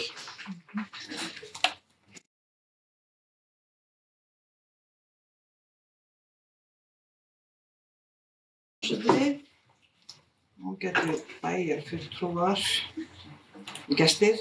Ég kom hér upp undir málið 2-3 börnin okkar aðgerðaáætlun í þágu barna og unglinga í Mosfellsbæ. Það kannski að bera í bakkafullan lækinn á þessum fundi að fara mjög nákvæmlega í tilurð og þá hvatasmölu til þess að fara verða af stað í þessa vegferð. Ég ætla þó að hafa það nokkur orð. Þessi aðgerðaáætlun kemur ekki, hún ekki tekin út úr loftinu, hún ekki sett fram ástæðulausu heldur vegna þess að ástandið, hvað ég segja, að það eru bara ýmis teikn á lofti það að í samfélaginu okkar, ekki bara hér í Mosfellsbæ, heldur bara á Íslandi, að þá séu einhverjir hlutir að gerast sem að valda því að börnin okkar að lenda í meiri vandræðum. En því skal þó auðvitað haldið til haga að það ekki öll börn. En það eru öll börn, við berum ábyrgð á öllum börnum og sveitarfélagið ber ábyrgð á að sinna sínum börnum og það var mjög gleðilegt þegar að bæjarstjórn í heild sinni fól bæjarstjóra að leggja fram aðgerðaáætlun. Þetta gerist á fundi held í 28. ágúst. Að þá var bæjarstjóra falið að fara í þessa vinnu og leggja fram samhliða fjárhagsáætlun. Og eins og hér hefur komið fram, þá fór af stað mjög mikil og ígrunduð vinna. Það var eins og ég segi, þetta var ekki tekið úr loftinu, það var rætt við, í fyrsta lagi var rætt við börn og unglingar. Í öðru lagi var rætt við foreldra og forráðamenn og svo að sjálfsögðu var rætt við fólki sem sinnir börnunum og ungunum, sérfræðingarna hér innan hús í okkur og í skólanum. Og þessum upplýsingum var safnað saman og fólk komst og það urðu tillögur sem að þóttu vera til þess fallnar að allavega í þessari fyrstu áætlun að þær aðgerðir yrðu til þess að styrkja og efla utanumhald með börnum og unglingum í Mosfellsbæ. Eins og hér er komið fram að þá eru 27 aðgerðir inn í þessari aðgerðaáætlun. Sumar þeirra, hvað ég segja, eru bara kannski aðeins breytt verklag, meira samtal, meira samstarf, en svo eru sannarlega útgjaldatillögur þarna inn á milli. Og það vegna þess að ég held að við vitum öll að það þarf að styrkja svona stuðningsnetið með til dæmis aukinni sálfræðiþjónustu, aukinni félagsráðgjafarþjónustu og síðan ein útgjaldatillagan að það verður ráðinn starfsmaður í barnaverndina, sérstakur unglingaráðgjafi. Allt miðar þetta að því að reyna að eins og oddviti Framsóknarflokksins sagði hér í upphæði, þetta miðar að því að við erum að reyna að gera það sem við getum til þess að byrgja brunninn áður en börnin falla ofan í hann. Síðan á náttúrulega framtíðin eftir leiði ljós og þetta erum við að samþykkja núna. Þessar aðgerðir munu svo komast í gagnið auðvitað nýju ári vegna þess að við erum að samþykkja fjármagn í þetta núna. En ég hef mjög góða tilfinningu fyrir þessu frá mínum leikmannsbekk, þar sem ég sit og ég alveg viss að við munum öll fylgjast mjög grannt með framgangi þessara verkefna. Því ég held að sé fátt sem við tökum okkur fyrir hendur hér, þó að, já ég ætla bara að segja allt sem við gerum hérna, skiptir náttúrulega máli. Og ég ætla ekki að segja það sem mismerkilegt, það bara, skiljiði, það bara svona dálítið misjafnt. En ég held að sko, það langmikilvægasta sem við gerum hérna við þetta borð, það að reyna að haga samfélagi okkar þannig að börn og unglingar geta átt eins þroskavænlegt umhverfi og kostur á. Auðvitað komum við aldrei og einhverja reglur og vinnulag sem við setjum aldrei í veg fyrir eitthvað gerist. En þess vegna þarf líka náttúrulega mjög sterkt og aukið samstarf við foreldrasamfélagið í Mosfellsbæ. En bara sem kjörnir fulltrúar í þessu sveitarfélagi og sem kjörinn fulltrúi, þá ég bara mjög ánægð með það að þetta verkefni nýtur stuðnings allra kjörinna bæjarfulltrúa. Vegna þess að ég held að það finni allir bæjarfulltrúar einhvern veginn blóði renna til skyldunar að sinna börnum og unglingum betur heldur en íslenskt samfélag í heild sinni, og þetta ekki gagnrýni á hvað hefur gerst í Mosfellsbæ, heldur bara íslenskt samfélag þarf að fara að taka betur utan börnin sín og ungmennin. Og þetta langaði mig að segja og það liggur fyrir bókun undir þessu máli sem þá bókun frá öllum kjörnum fulltrúum. Takk. Takk fyrir það, bæjarfulltrúi, fleiri sem óska eftir að taka til máls þetta mál. Svo tel ég ekki vera og líkt og bæjarfulltrúi nefndi þá liggur fyrir sameiginleg bókun bæjarstjórnar í heild og forseti hyggst þá lesa þá bókun áður en við afgreiðum málið til að staðfesta formlega þessa sameiginlegu bókun. Og bókunin hljóðar þá þannig: Bæjarstjórn Mosfellsbæjar fagnar því að fram komin aðgerðaáætlun Börnin okkar með markvissum fjármögnuðum aðgerðum í þágu barna sem bæjarstjórn fól bæjarstjóra að vinna að á fundi sínum þann 28. ágúst síðastliðinn. Hvatinn að verkefninu voru áhyggjur bæjarfulltrúa yfir gríðarlegri aukningu barnaverndartilkynninga á árinu sem og sú staða að æ fleiri ungmenni búa við kvíða og öryggisleysi. Aðgerðirnar skiptast í almennar forvarnir, snemmtækan stuðning og styrkingu barnaverndar. Allar þessar aðgerðir eru mikilvægar til þess að ná að vinna vel með börnum og fjölskyldum þeirra til að fyrirbyggja aukinn vanda. Aðgerðaáætlunin mikilvægur liður í að mæta þeim áskorunum sem við að etja í umhverfi barna og fjölskyldna þeirra. Þannig hljóðar þessi bókun og þá tökum við þetta mál til afgreiðslu og ég bið bæjarfulltrúa sem samþykkja þetta mál og þar með bókun bæjarstjórnar Börnin okkar aðgerðaáætlun í þágu barna og unglinga í Mosfellsbæ að gefa merki. Það eru 11 hendur samþykkt samhljóða, takk fyrir það. En þá fundagerð 1648. fundar bæjarráðs opin fyrir umræðu að öðru leyti og enginn kveður sér hljóðs aðra liði þeirrar fundagerðar og þá tökum við fundagerðina að öðru leyti til afgreiðslu og ég bið bæjarfulltrúa sem geta staðfest fundagerð 1648. fundar bæjarráðs að gefa merki. Það eru 11 hendur samþykkt samhljóða. Takk fyrir. Þá það þriðja mál á dagskrá sem fundagerð 1649. fundar bæjarráðs frá 28. nóvember síðastliðnum og þar voru 9 mál á dagskrá og fundagerðin opin fyrir umræðu. Bæjarfulltrúi Halla Katrín, gjörðu svo vel.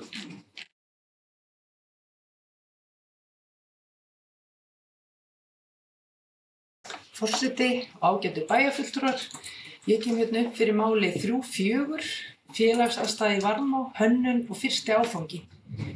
Mér langar bara að koma hérna upp og segja hvað mér finnst þetta vel til fundið að hafa fundið aðstöðu að Varmá til þess að auka við bara félagsaðstöðu félagsins og fyrir þjálfara og annað til þess að svona, og þetta er gert í upphafi út frá fundi í íþrótta- og tómstundanefnd þar sem Afturelding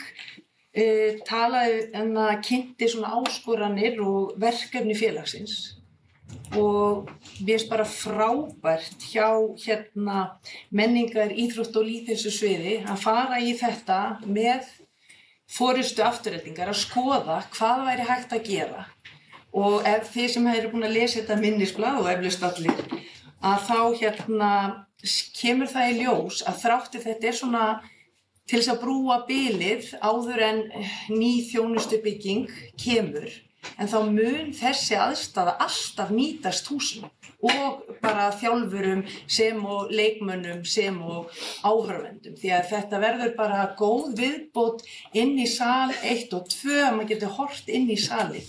Þannig ég fagna því að þetta sé komið á dagskrá og það sé verið að leita leið og hönnunin sé byrjuð. Takk. Takk fyrir bæjarfulltrúi fleiri sem óska eftir að taka til máls þennan lið. Bæjarfulltrúi Ásgeir Gylfsson.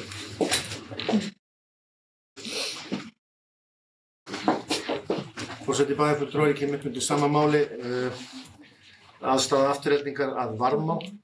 Ég tek undir með bæjarfulltrúi Höllu Karen að þetta er ánægjulegt að þessi komið skriður á þetta mál. Þetta kemur til akkurat núna vegna þess að það hefur verið að gera breytingar að Varmá og verið að taka í rauninni einu aðstöðu sem var nýbúið að búa til fyrir þjálfara og fleiri sem breytist nú í klefa fyrir fimleikasal sem er hluta þarfagreiningu sem fór fram. Þessi hugmynd er ekki nýja nálinni en hún fekk ekki framgang á sínum tíma vegna þess að þá var verið að fara í mjög dýrar framkvæmdir á íþróttahúsinu, skipt gólf í báðum og ljósabúnað og annað slíkt. En þá var líka reiknað með að þjónustubyggingin væri komin mun lengra á veg heldur hún er komin og við vitum ekki ennþá hvenær hún mun líta dagsins ljós. Þannig að vonandi gengur þessi framkvæmd hratt og vel þó svo að það sé enda óljóst hvað hún kostar. En það er alveg hárrétt að þetta mun nýtast áfram í starfsemi hússins þó svo að þessi aðstaða verði búin til núna í stækkandi samfélagi með auknum fjölda iðkenda þannig að þetta er bara hið besta mál. Takk fyrir. Takk fyrir bæjarfulltrúi Halla Karen Gylfsson. Forseti, ágætu bæjarfulltrúar.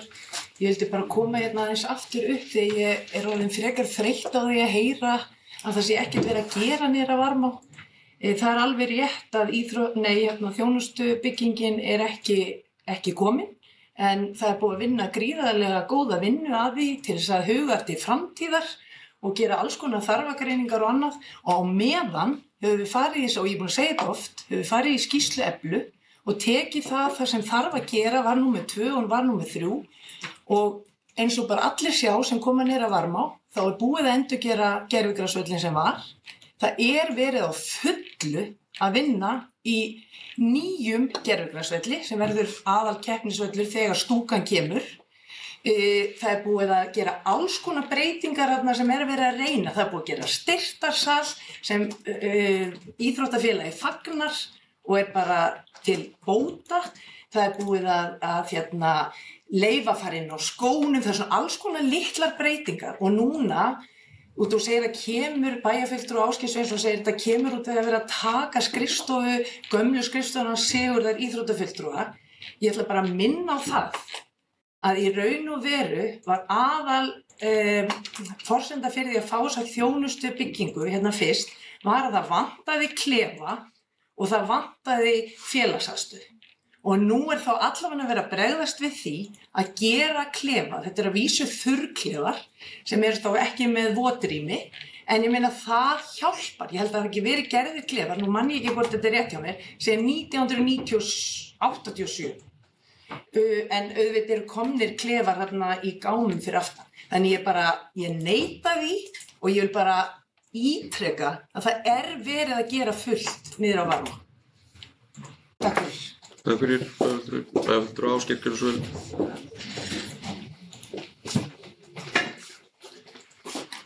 Forseti bæjarfulltrúi kemur upp undir sama máli að aðstaða varma. Það vill nú til að þetta er opinn fundur og hann er tekinn upp, þannig að ég skoða nú á bæjarfulltrúa Höllu Karin og formann bæjarráðs sem að hlusta á það sem ég var að segja hérna áðan, ef þú ekki tekið eftir. Það er bara rangt að ég hafi sagt að það sé ekkert í gangi að varma. Ég kom hérna upp til þess að hrósa því að þetta verkefni væri farið í gang. Það sem ég sagði og sem er 100% rétt er að við vitum ekki ennþá hvenær þjónustubyggingin kemur. Og það er líka hárrétt að hún er komin miklu styttra á veg heldur en við héldum. Það var frestað að fara í þá byggingu þegar nýr meirihluti tók við. Það átti að koma teikningar eftir 3 eða 4 mánuði, það var sirka 1,5 ár síðan eða 2. Endaði með því að samráðsvettvangi afturreikningar og Mosfellsbæjar var slitið. Hefur við viljum fara að rifja það upp, þannig að það þarf ekki að vera viðkvæmni gagnvart því. Það er aðstöðuleysi, það er fullt í gangi að varma. Ég hef ekki sagt annað en að þetta verkefni per se er mjög gott. Þannig að það þarf ekki að vera neina viðkvæmni gagnvart því. Þetta hefur orðið mikil frestun á því sem að átti að fara fram að það er ekki ennþá búnar teikningar og við vitum ekki hvernig þetta verður. Það er staðreynd. Það vantar svo sannarlega félagsaðstöðu, það vantar svo sannarlega klefa.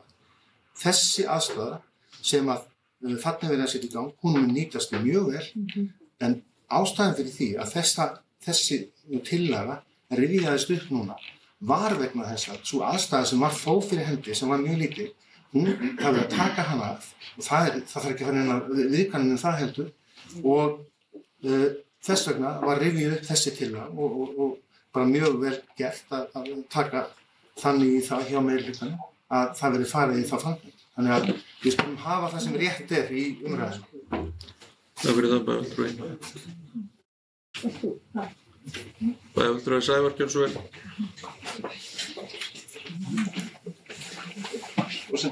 Forseti, bæjarfulltrúar, kemur upp til sammáli. Það sem ég langar til að horfa á hérna fyrst og fremst er að af hverju við erum að fara í þessa framkvæmd. En þetta er eins og kemur fram í minnisblaðinu, þá er þetta það sem kom út úr fundi sem að Íþrótta- og tómstundanefnd átti með afturreikningu meðal annars. Íþrótta- og tómstundanefnd tekur alltaf árlega fundi með íþrótta- og tómstundafélögum hérna í bænum sem er alveg frábært og eitthvað sem við ættum að gera vel og höfum við að gera af því að þá kemur ýmislegt eins og þetta úr því. Þetta er gott samtal sem við áttum og það sem farið yfir hver þörfin er og óskir og annað og þetta er náttúrulega það sem kemur úr svoleiðis samtali, svona uppbyggilegu samtali hvernig við sjáum fyrir okkur félagsaðstöðu til framtíðar. Þannig að það er svona fyrst og fremst það sem kannski svona var til að þessu var hrundið af stað.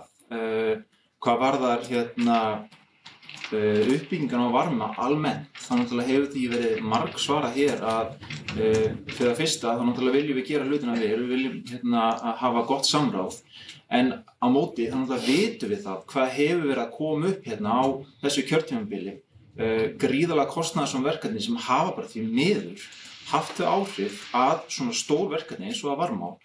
Það hefur bara þurft aðeins að forgangsraða því að við stjórnum ekki öllu því sem kemur í fangið á okkur hvað varðar framkvæmdir og annað því miður af því að sjálfsögðu myndum vilja sjá uppbygginguna á varma á sem myndarlegasta og við erum öll sammála það en eins og segi ég vil svona bara koma upp og tala um þetta góða samtal sem að Íþrótta- og tómstundanefnd átti í þessum fundum með Íþrótta- og tómstundafélögum í bænum. Takk fyrir. Takk fyrir það, bæjarfulltrúi. Fleiri sem óska eftir að taka til máls þennan lið. Svo tel ég ekki vera. En fundargerðin er opin fyrir umræðu að öðru leyti.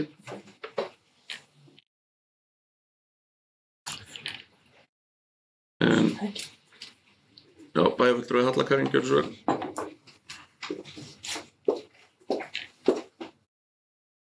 Forseti og ágætu bæjarfulltrúar. Ég ætla að hafa það örstutt en ég kem hérna upp fyrir málin 3.6, heitur pottur með rampi fyrir hreyfihamlaða. Mér langaði bara að vekja athygli á þessari frábæru tillögu sem að vísu bara svona rétt, bara búið að samþykkja hana í bæjarráði varðandi það að við getum farið að leita til styrkja þegar það Römpum upp Ísland hefur ákveðið að styrkja þetta og líka jöfnunarsjóður og svo náttúrulega í fjárhagsáætlun 30 milljónir í þennan pott og það sem mig langar kannski bara að segja að þetta mun auðvitað ekki einungis vera gott fyrir hreyfihamla, heldur líka bara fólk sem, þú veist, hefur farið sem bara okkur öll hin og líka bara fólk sem hefur farið í einhverjar aðgerðir eða orðið eldra og orðið svona fót og erfitt með gang, þá mun þetta hjálpa. Þannig að mér finnst þetta bara, og ég heldur sé að segja rétt, að slíkur pottur ekki til á landinu. Þannig að það verður áhugavert að fylgjast með þessu, en hann náttúrulega, þetta komið stutt á veg, en það allavega búið að taka ákvörðun og taka pening frá fyrir þetta verkefni. Takk fyrir. Takk fyrir það, bæjarfulltrúi. Fleiri sem óskar til að taka til máls þennan lið. Svo tel ég ekki vera. En opið þá fyrir umræðum aðra liði fundargerðarinnar. Enginn kveður sér hljóðs aðra liði og ég bið þá bæjarfulltrúa sem geta staðfest fundargerð 1649. Fundar bæjarráðs að gefa merki. Það eru 11 hendur samþykkt samhljóða. Takk fyrir. Þá erum við komin að 430. og 8. fundi fræðslunefndar sem framfór 13. nóvember síðastliðinn og á þeim fundi voru 2 mál á dagskrá og fundargerðin opin fyrir umræðu. Enginn kveður sér hljóðs þá fundargerð.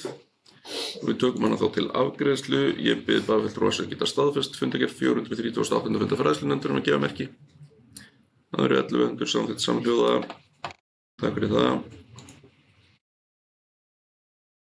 Og 5.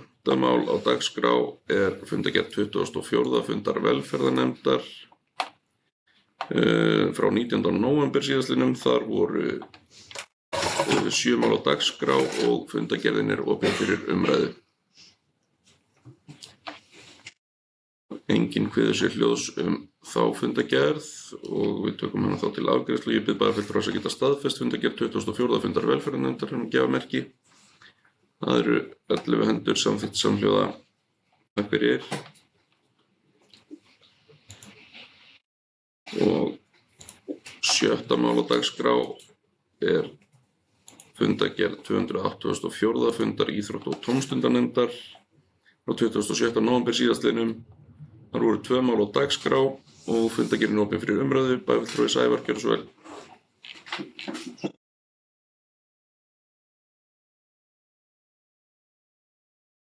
Bæjarfulltrúar. Ég kemur upp undir máli 6.1 íþróttafólk Mosfellsbæjar og mér finnst það bara, ég ber að skylda til þess sem fulltrúi í þessari nefnd, íþrótta- og tómstundanefnd, að hvetja alla þá sem að horfa og náttúrulega bæjarfulltrúa sem hér viðstaddir þennan fund að taka endilega þátt í kjörinu íþróttafólk Mosfellsbæjar 2004. Þarna eru 10 konur og 10 karlar flottir einstaklingar allir saman sem hægt að kjósa á milli og netkosningin hún stendur til og með 12. desember og hægt að kjósa þetta á mínum síðum Mosfellsbæjar og svo tilkynnt valið þann 9. janúar í Hlégarði. Þannig að endilega kíkja þetta og kjósa. Takk fyrir bæjarfulltrúi. Fleiri sem óska eftir að taka til máls þennan lið.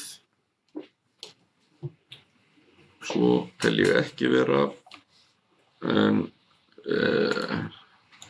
en dagskrárliðin sem var á þessum fundi, svo tel ég ekki vera og tökum þá fundargerðin til afgreiðslu. Bið bæjarfulltrúa sem geta staðfest fundargerð 284. fundar íþrótta- og tómstundanefndar að gefa merki. Það eru 11 hendur samþykkt samhljóða. Takk fyrir. Þá það 7. mál á dagskrá sem 254. fundur umhverfisnefndar frá 27. nóvember síðastliðnum. Þar var 1 mál á dagskrá og fundargerðin opin fyrir umræðu. Enginn kveður sér hljóðs þá fundargerð og við tökum hana þá til afgreiðslu og ég bið bæjarfulltrúa að geta staðfest fundargerð 254. fundar umhverfisnefndar að gefa merki. Það eru 11 hendur samþykkt samhljóða. Takk fyrir. Þá það 8. mál á dagskrá, fundargerð 24. fundar menningar- og lýðræðisnefndar frá 27. nóvember síðastliðnum. Þar voru 2 mál á dagskrá og fundargerðin opin fyrir umræðu. Og enginn kveður sér hljóðs þá fundargerð og við tökum hana þá til afgreiðslu. Ég bið bæjarfulltrúa að geta staðfest fundargerð 24. fundar menningar- og lýðræðisnefndar að gefa merki. Það eru 11 hendur samþykkt samhljóða. Takk fyrir. Og 9. mál á dagskrá fundargerð 621. fundar skipulagsnefndar frá því 29. nóvember síðastliðinn. Þar voru 17 mál á dagskrá, fundargerðin opin fyrir umræðu. Bæjarfulltrúi Valdimar Gjörsvel.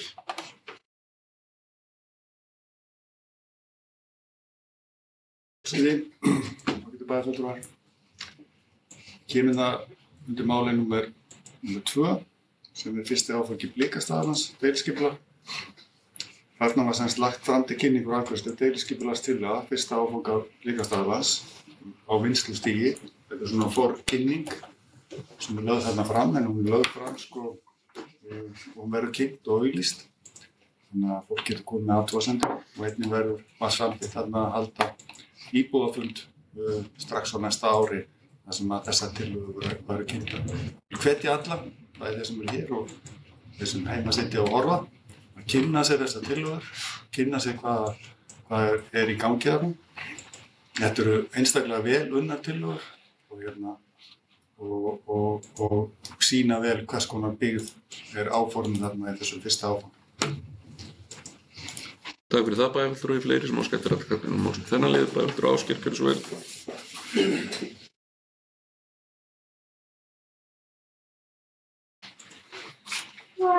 Forseti, bæjarfulltrúar, gestir, ég kem upp undir sama máli númer 1 á fundi skipulagsnefndar. Áfangi, máli 2 afsakið, fyrsta áfangi Blikastaðarlands deiliskipulag.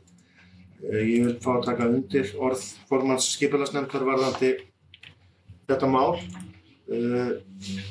og hvetja fólk til þess að kynna sér þau gögn sem þarna liggja fyrir, vegna þess að það búið að leggja gríðarlega mikla vinnu í þetta og svo framsetning og annað sem að liggur fyrir í þessu máli, hún til mikillar fyrirmyndar og eins og besta sem að ég hef bara séð varðandi skipulagssvæði.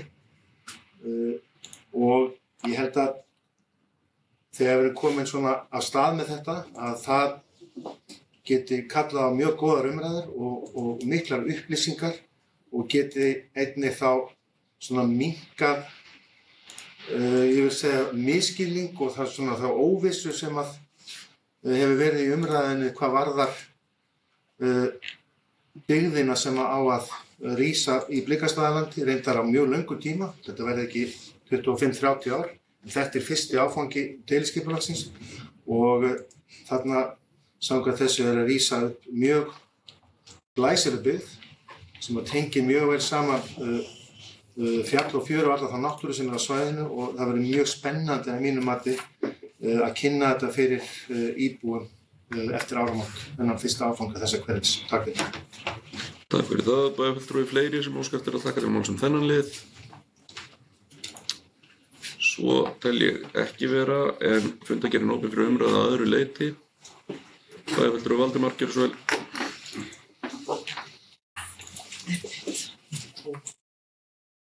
Forseti, bæjarfulltrúar, kemur það undir mál 9.3, það er bara röðin á þessu. Það er Bjarkarholt 32-34.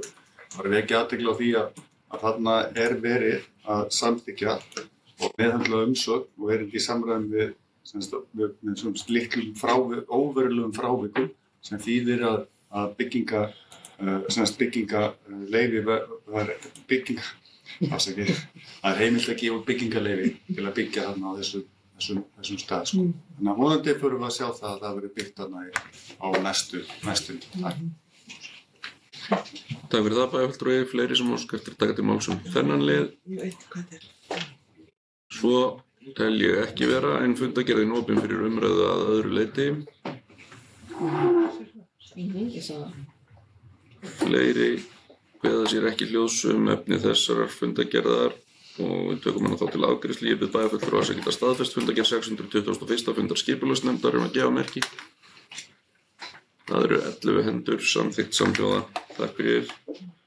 Þá höfum við lokið staðfestingu allra fundargerða sem fyrir fundinum liggja, komið að almennum erindum og þar þá 10. dagskrámál sem fundadagatal 2025 og það þá opið fyrir mælendaskrá fyrirliggjandi tillögu að fundadagatali og enginn kveður sér hljóðs þessa tillögu og ég ber þá upp tillöguna að fundadagataliinu og bið bæjarfulltrúa sem samþykkja fyrirliggjandi tillögu að fundadatali fyrir árið 2025 að gefa merki. Það eru 11 samþykkt samhljóða. Takk fyrir það. Þá það 11. dagskrámál sem kosningi nefndir og ráð. Það tillaga D-lista breytingar í nefndum og það ég les þær bara allar upp og það þá lagt til að breytingar verði á skipan eftirfarandi nefnda. Það A að í fræðslunefnd verði Ásgeir Sveinsson aðalfulltrúi í stað Hjartar Arnar Arnarssonar.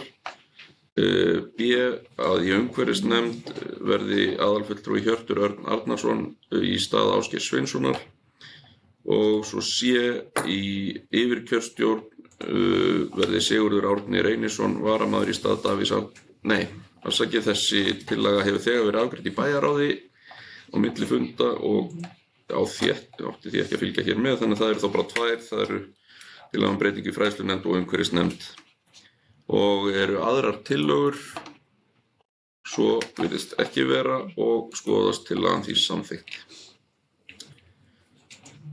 Þá erum við komin að fundargerðum til kynningar. Það þá fyrst 12. dagskrámál þessa fundar sem fundargerð 505. fundar stjórnar Sorpu frá því 30. september síðastliðinn. Þar var 1 mál á dagskrá og fundargerðin opin fyrir umræðu. Enginn kveður sér hljóðs þá fundargerð og fundargerðin lögð fram. Þá það 13. mál sem fundargerð 507. fundar stjórnar Sorpu frá því 2. október síðastliðinn. Þar voru 5 mál á dagskrá og fundargerðin opin fyrir umræðu. Enginn kveður sér hljóðs þá fundargerð og fundargerðin því lögð fram. 14. dagskrámál fundargerð 507. fundar stjórnar Sorpu frá 18. október síðastliðnum og þar var 1 mál á dagskrá og fundargerðin opin fyrir umræðu.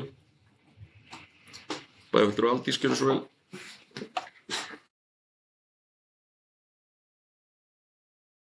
Bæjarfulltrúar, kynninni þó kannski bæjarfulltrúa finnist það nú fullseint að fara að fjalla fjárhagsáætlun Sorpu á þessu stigi, en finnst það samt mikilvægt að svona allavega benda á svona þessi helstu mál og þau markmið sem að stjórnendur Sorpu settu sér við þessa áætlunarvinnu var að bæta sjóðstreymi, bæta fjárfestingargetu og að gjaldtaka fyrir þjónustuna yrði í samræmi við raunkostnað og hún myndi helst ekki hækka milli ára þrátt fyrir umtalsverða hækkun á vísitölu neysluverðs og launahækkana. Það sem var líka forsenda í þessari fjárhagsáætlun, það var lagt upp með að breyta kostnaðarskiptingu á yfirbyggingu Sorpu niður á einstaka deildir. Hvatinn til þess að gera þessa breytingu tvíþættur. Það annars vegar að endurspegla með betri og sanngjarnari hætti þá þjónustu sem einstakar deildir fá hjá yfirstjórn og hins vegar verið að koma til móts við ESA sáttina sem að hefur legið fyrir og þetta ESA-mál sem ég hef minnst á hérna reglulega allt þetta ár og mun halda áfram að gera það af því að þetta hefur mjög mikil áhrif á framtíðarrekstur Sorpu og gengur út á það í rauninni að aðskilja þá þjónustu sem að okkur ber að veita samkvæmt lögum og aðra efnahagslega starfsemi félagsins. Og í rauninni að setja upp kostnaðarskiptinguna með þessum hætti í rauninni fyrsta skrefið til þess að koma til móts við þetta, til þess að reksturinn verði gagnsærri og tekjurnar sem að koma séu þá í rauninni til móts við þau gjöld sem falla til og þar sem þau falla til. Ég bendi ykkur á að fjárframlag Mosfellsbæjar vegna þjónustusamnings á rekstri endurvinnslustöðva sem rekið alveg sér eru rúmar 103 milljónir og helstu breytingar á rekstri endurvinnslustöðvana eru út af textíl sem að Sorpa var að hefja móttöku á. Það eru lögbundin verkefni. Gæti orðið nokkuð kostnaðarsamt verkefni, þannig að það er áskorun framundan og verður verkefni næsta árs að finna leiðir til þess að lágmarka kostnað við móttöku á textíl og gæta engu að síður skynsamlegri og ábyrgri afsetningu á honum. Og ég bendi líka á að gert ráð fyrir í áætlun Sorpu að félagið taki þátt í stofnun undirbúningsfélags að uppbyggingu og rekstri sorpbrennslustöðvar stofnframlagi að fjárhæð 25 milljónum króna. Þetta líka í annarri fundargerð þarna undan og þetta líka í fundargerð sem eftir að staðfesta á eftir þar sem að eigendavettvangur SSH sem sagt fjallað málið bara og í rauninni hverfist bara þetta framlag, stofnun á þessu undirbúningsfélagi sem að umhverfis-, orku- og loftslagsráðuneytið líka aðili að og Kalka. Þetta svona þróunartími og þessu undirbúningsfélagi ætlað að fara í rauninni taka enn lengra þessar hugmyndir brennslu á Íslandi. Þetta mjög stórt mál og mjög gott fyrir okkur að fá þetta inn í svona litlum bitum og þannig að við getum svona gert okkur grein fyrir þessu. Við erum auðvitað að flytja út blandaðan úrgang og það kostnaðarsamt. Það líka ákveðin gengisáhætta fólgin í því. Þannig að það svona flest rök sem að hníga í þá átt að það verði skynsamlegt fyrir okkur til framtíðar að byggja brennslu og líka þegar tekið tillit til þess að það mun að öllum líkindum munu laga umhverfið varðandi úrgangsmál mun alltaf vera stífara og stífara.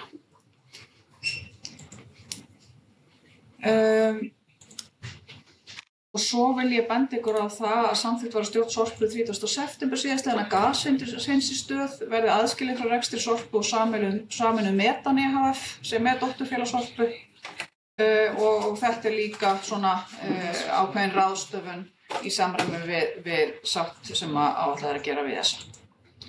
Helstu tölurnar þarna, tekjurnar rúmir 8 milljarðar, 8,2 milljarðar, gjöld 7,3 og hagnaður félagsins því 884 milljónir eða 606 eftir fjármagnsgjöld og afskriftir.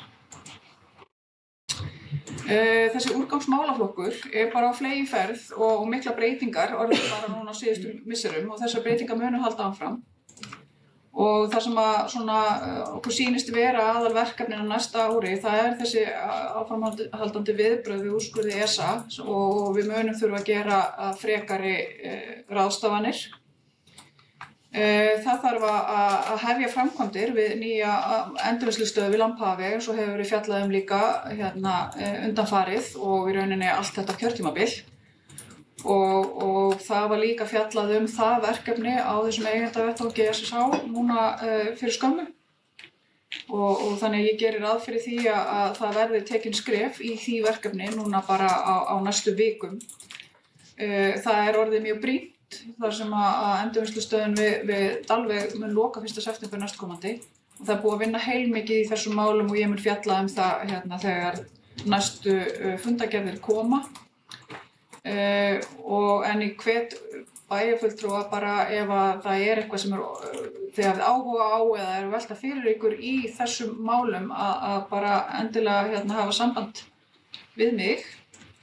En svo það svona þriðji punkturinn sem að ég vildi skilja eftir hjá okkur, það bara þessi áframhaldandi vinna við aðlögunina að því að taka á móti textílnum og koma honum í ábyrga afsetningu og þetta framtíðarskipulag og staðsetningar á endurvinnslustöðvunum. Þetta mjög stórt verkefni og varðar það svona hvernig við ætlum að nálgast þennan málaflokk til framtíðar. Takk fyrir það, bæjarfulltrúi. Fleiri sem óska eftir að taka til máls þessa fundargerð. Svo tel ég ekki vera og fundargerðin lögð fram. Þá það 15. mál á dagskrá þessa fundar sem fundargerð 955. fundar stjórnarsambands íslenskra sveitarfélaga frá 15. nóvember síðastliðnum. Þar voru 10 mál á dagskrá og fundargerðin opin fyrir umræðu. Og enginn kveður sér hljóðs þá fundargerð og fundargerðin lögð fram. 16. dagskrármál fundargerð 957. fundar stjórnarsambands íslenskra sveitarfélaga frá 20. nóvember síðastliðnum. Þar voru 2 mál á dagskrá og fundargerðin opin fyrir umræðu. Og enginn kveður sér hljóðs þá fundargerð og fundargerðin lögð fram. Og 17. dagskrármál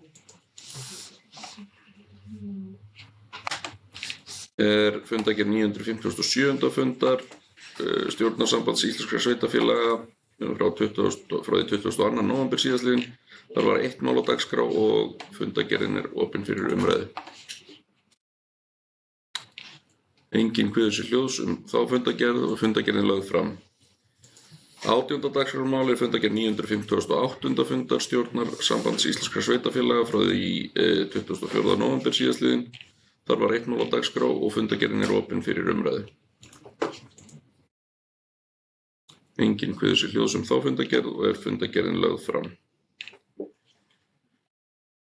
19. dagskrármál fundargerð 52. Eigendafundar Sorpu BS sem haldinn var 18. nóvember síðastliðinn og þar voru 2 mál á dagskrá og fundargerðin opin fyrir umræðu. Enginn kveður sér hljóðs þá fundargerð og fundargerðin lögð fram. 20. dagskrármál fundargerð 590. fundar stjórnarsamtaka sveitarfélaga á höfuðborgarsvæðinu. Fundurinn fór fram 18. nóvember síðastliðinn og á fundinum voru 6 mál á dagskrá og fundargerðin opin fyrir umræðu. Enginn kveður sér hljóðs þá fundargerð og fundargerðin lögð fram. Og 21. dagskrármál fundargerð 591.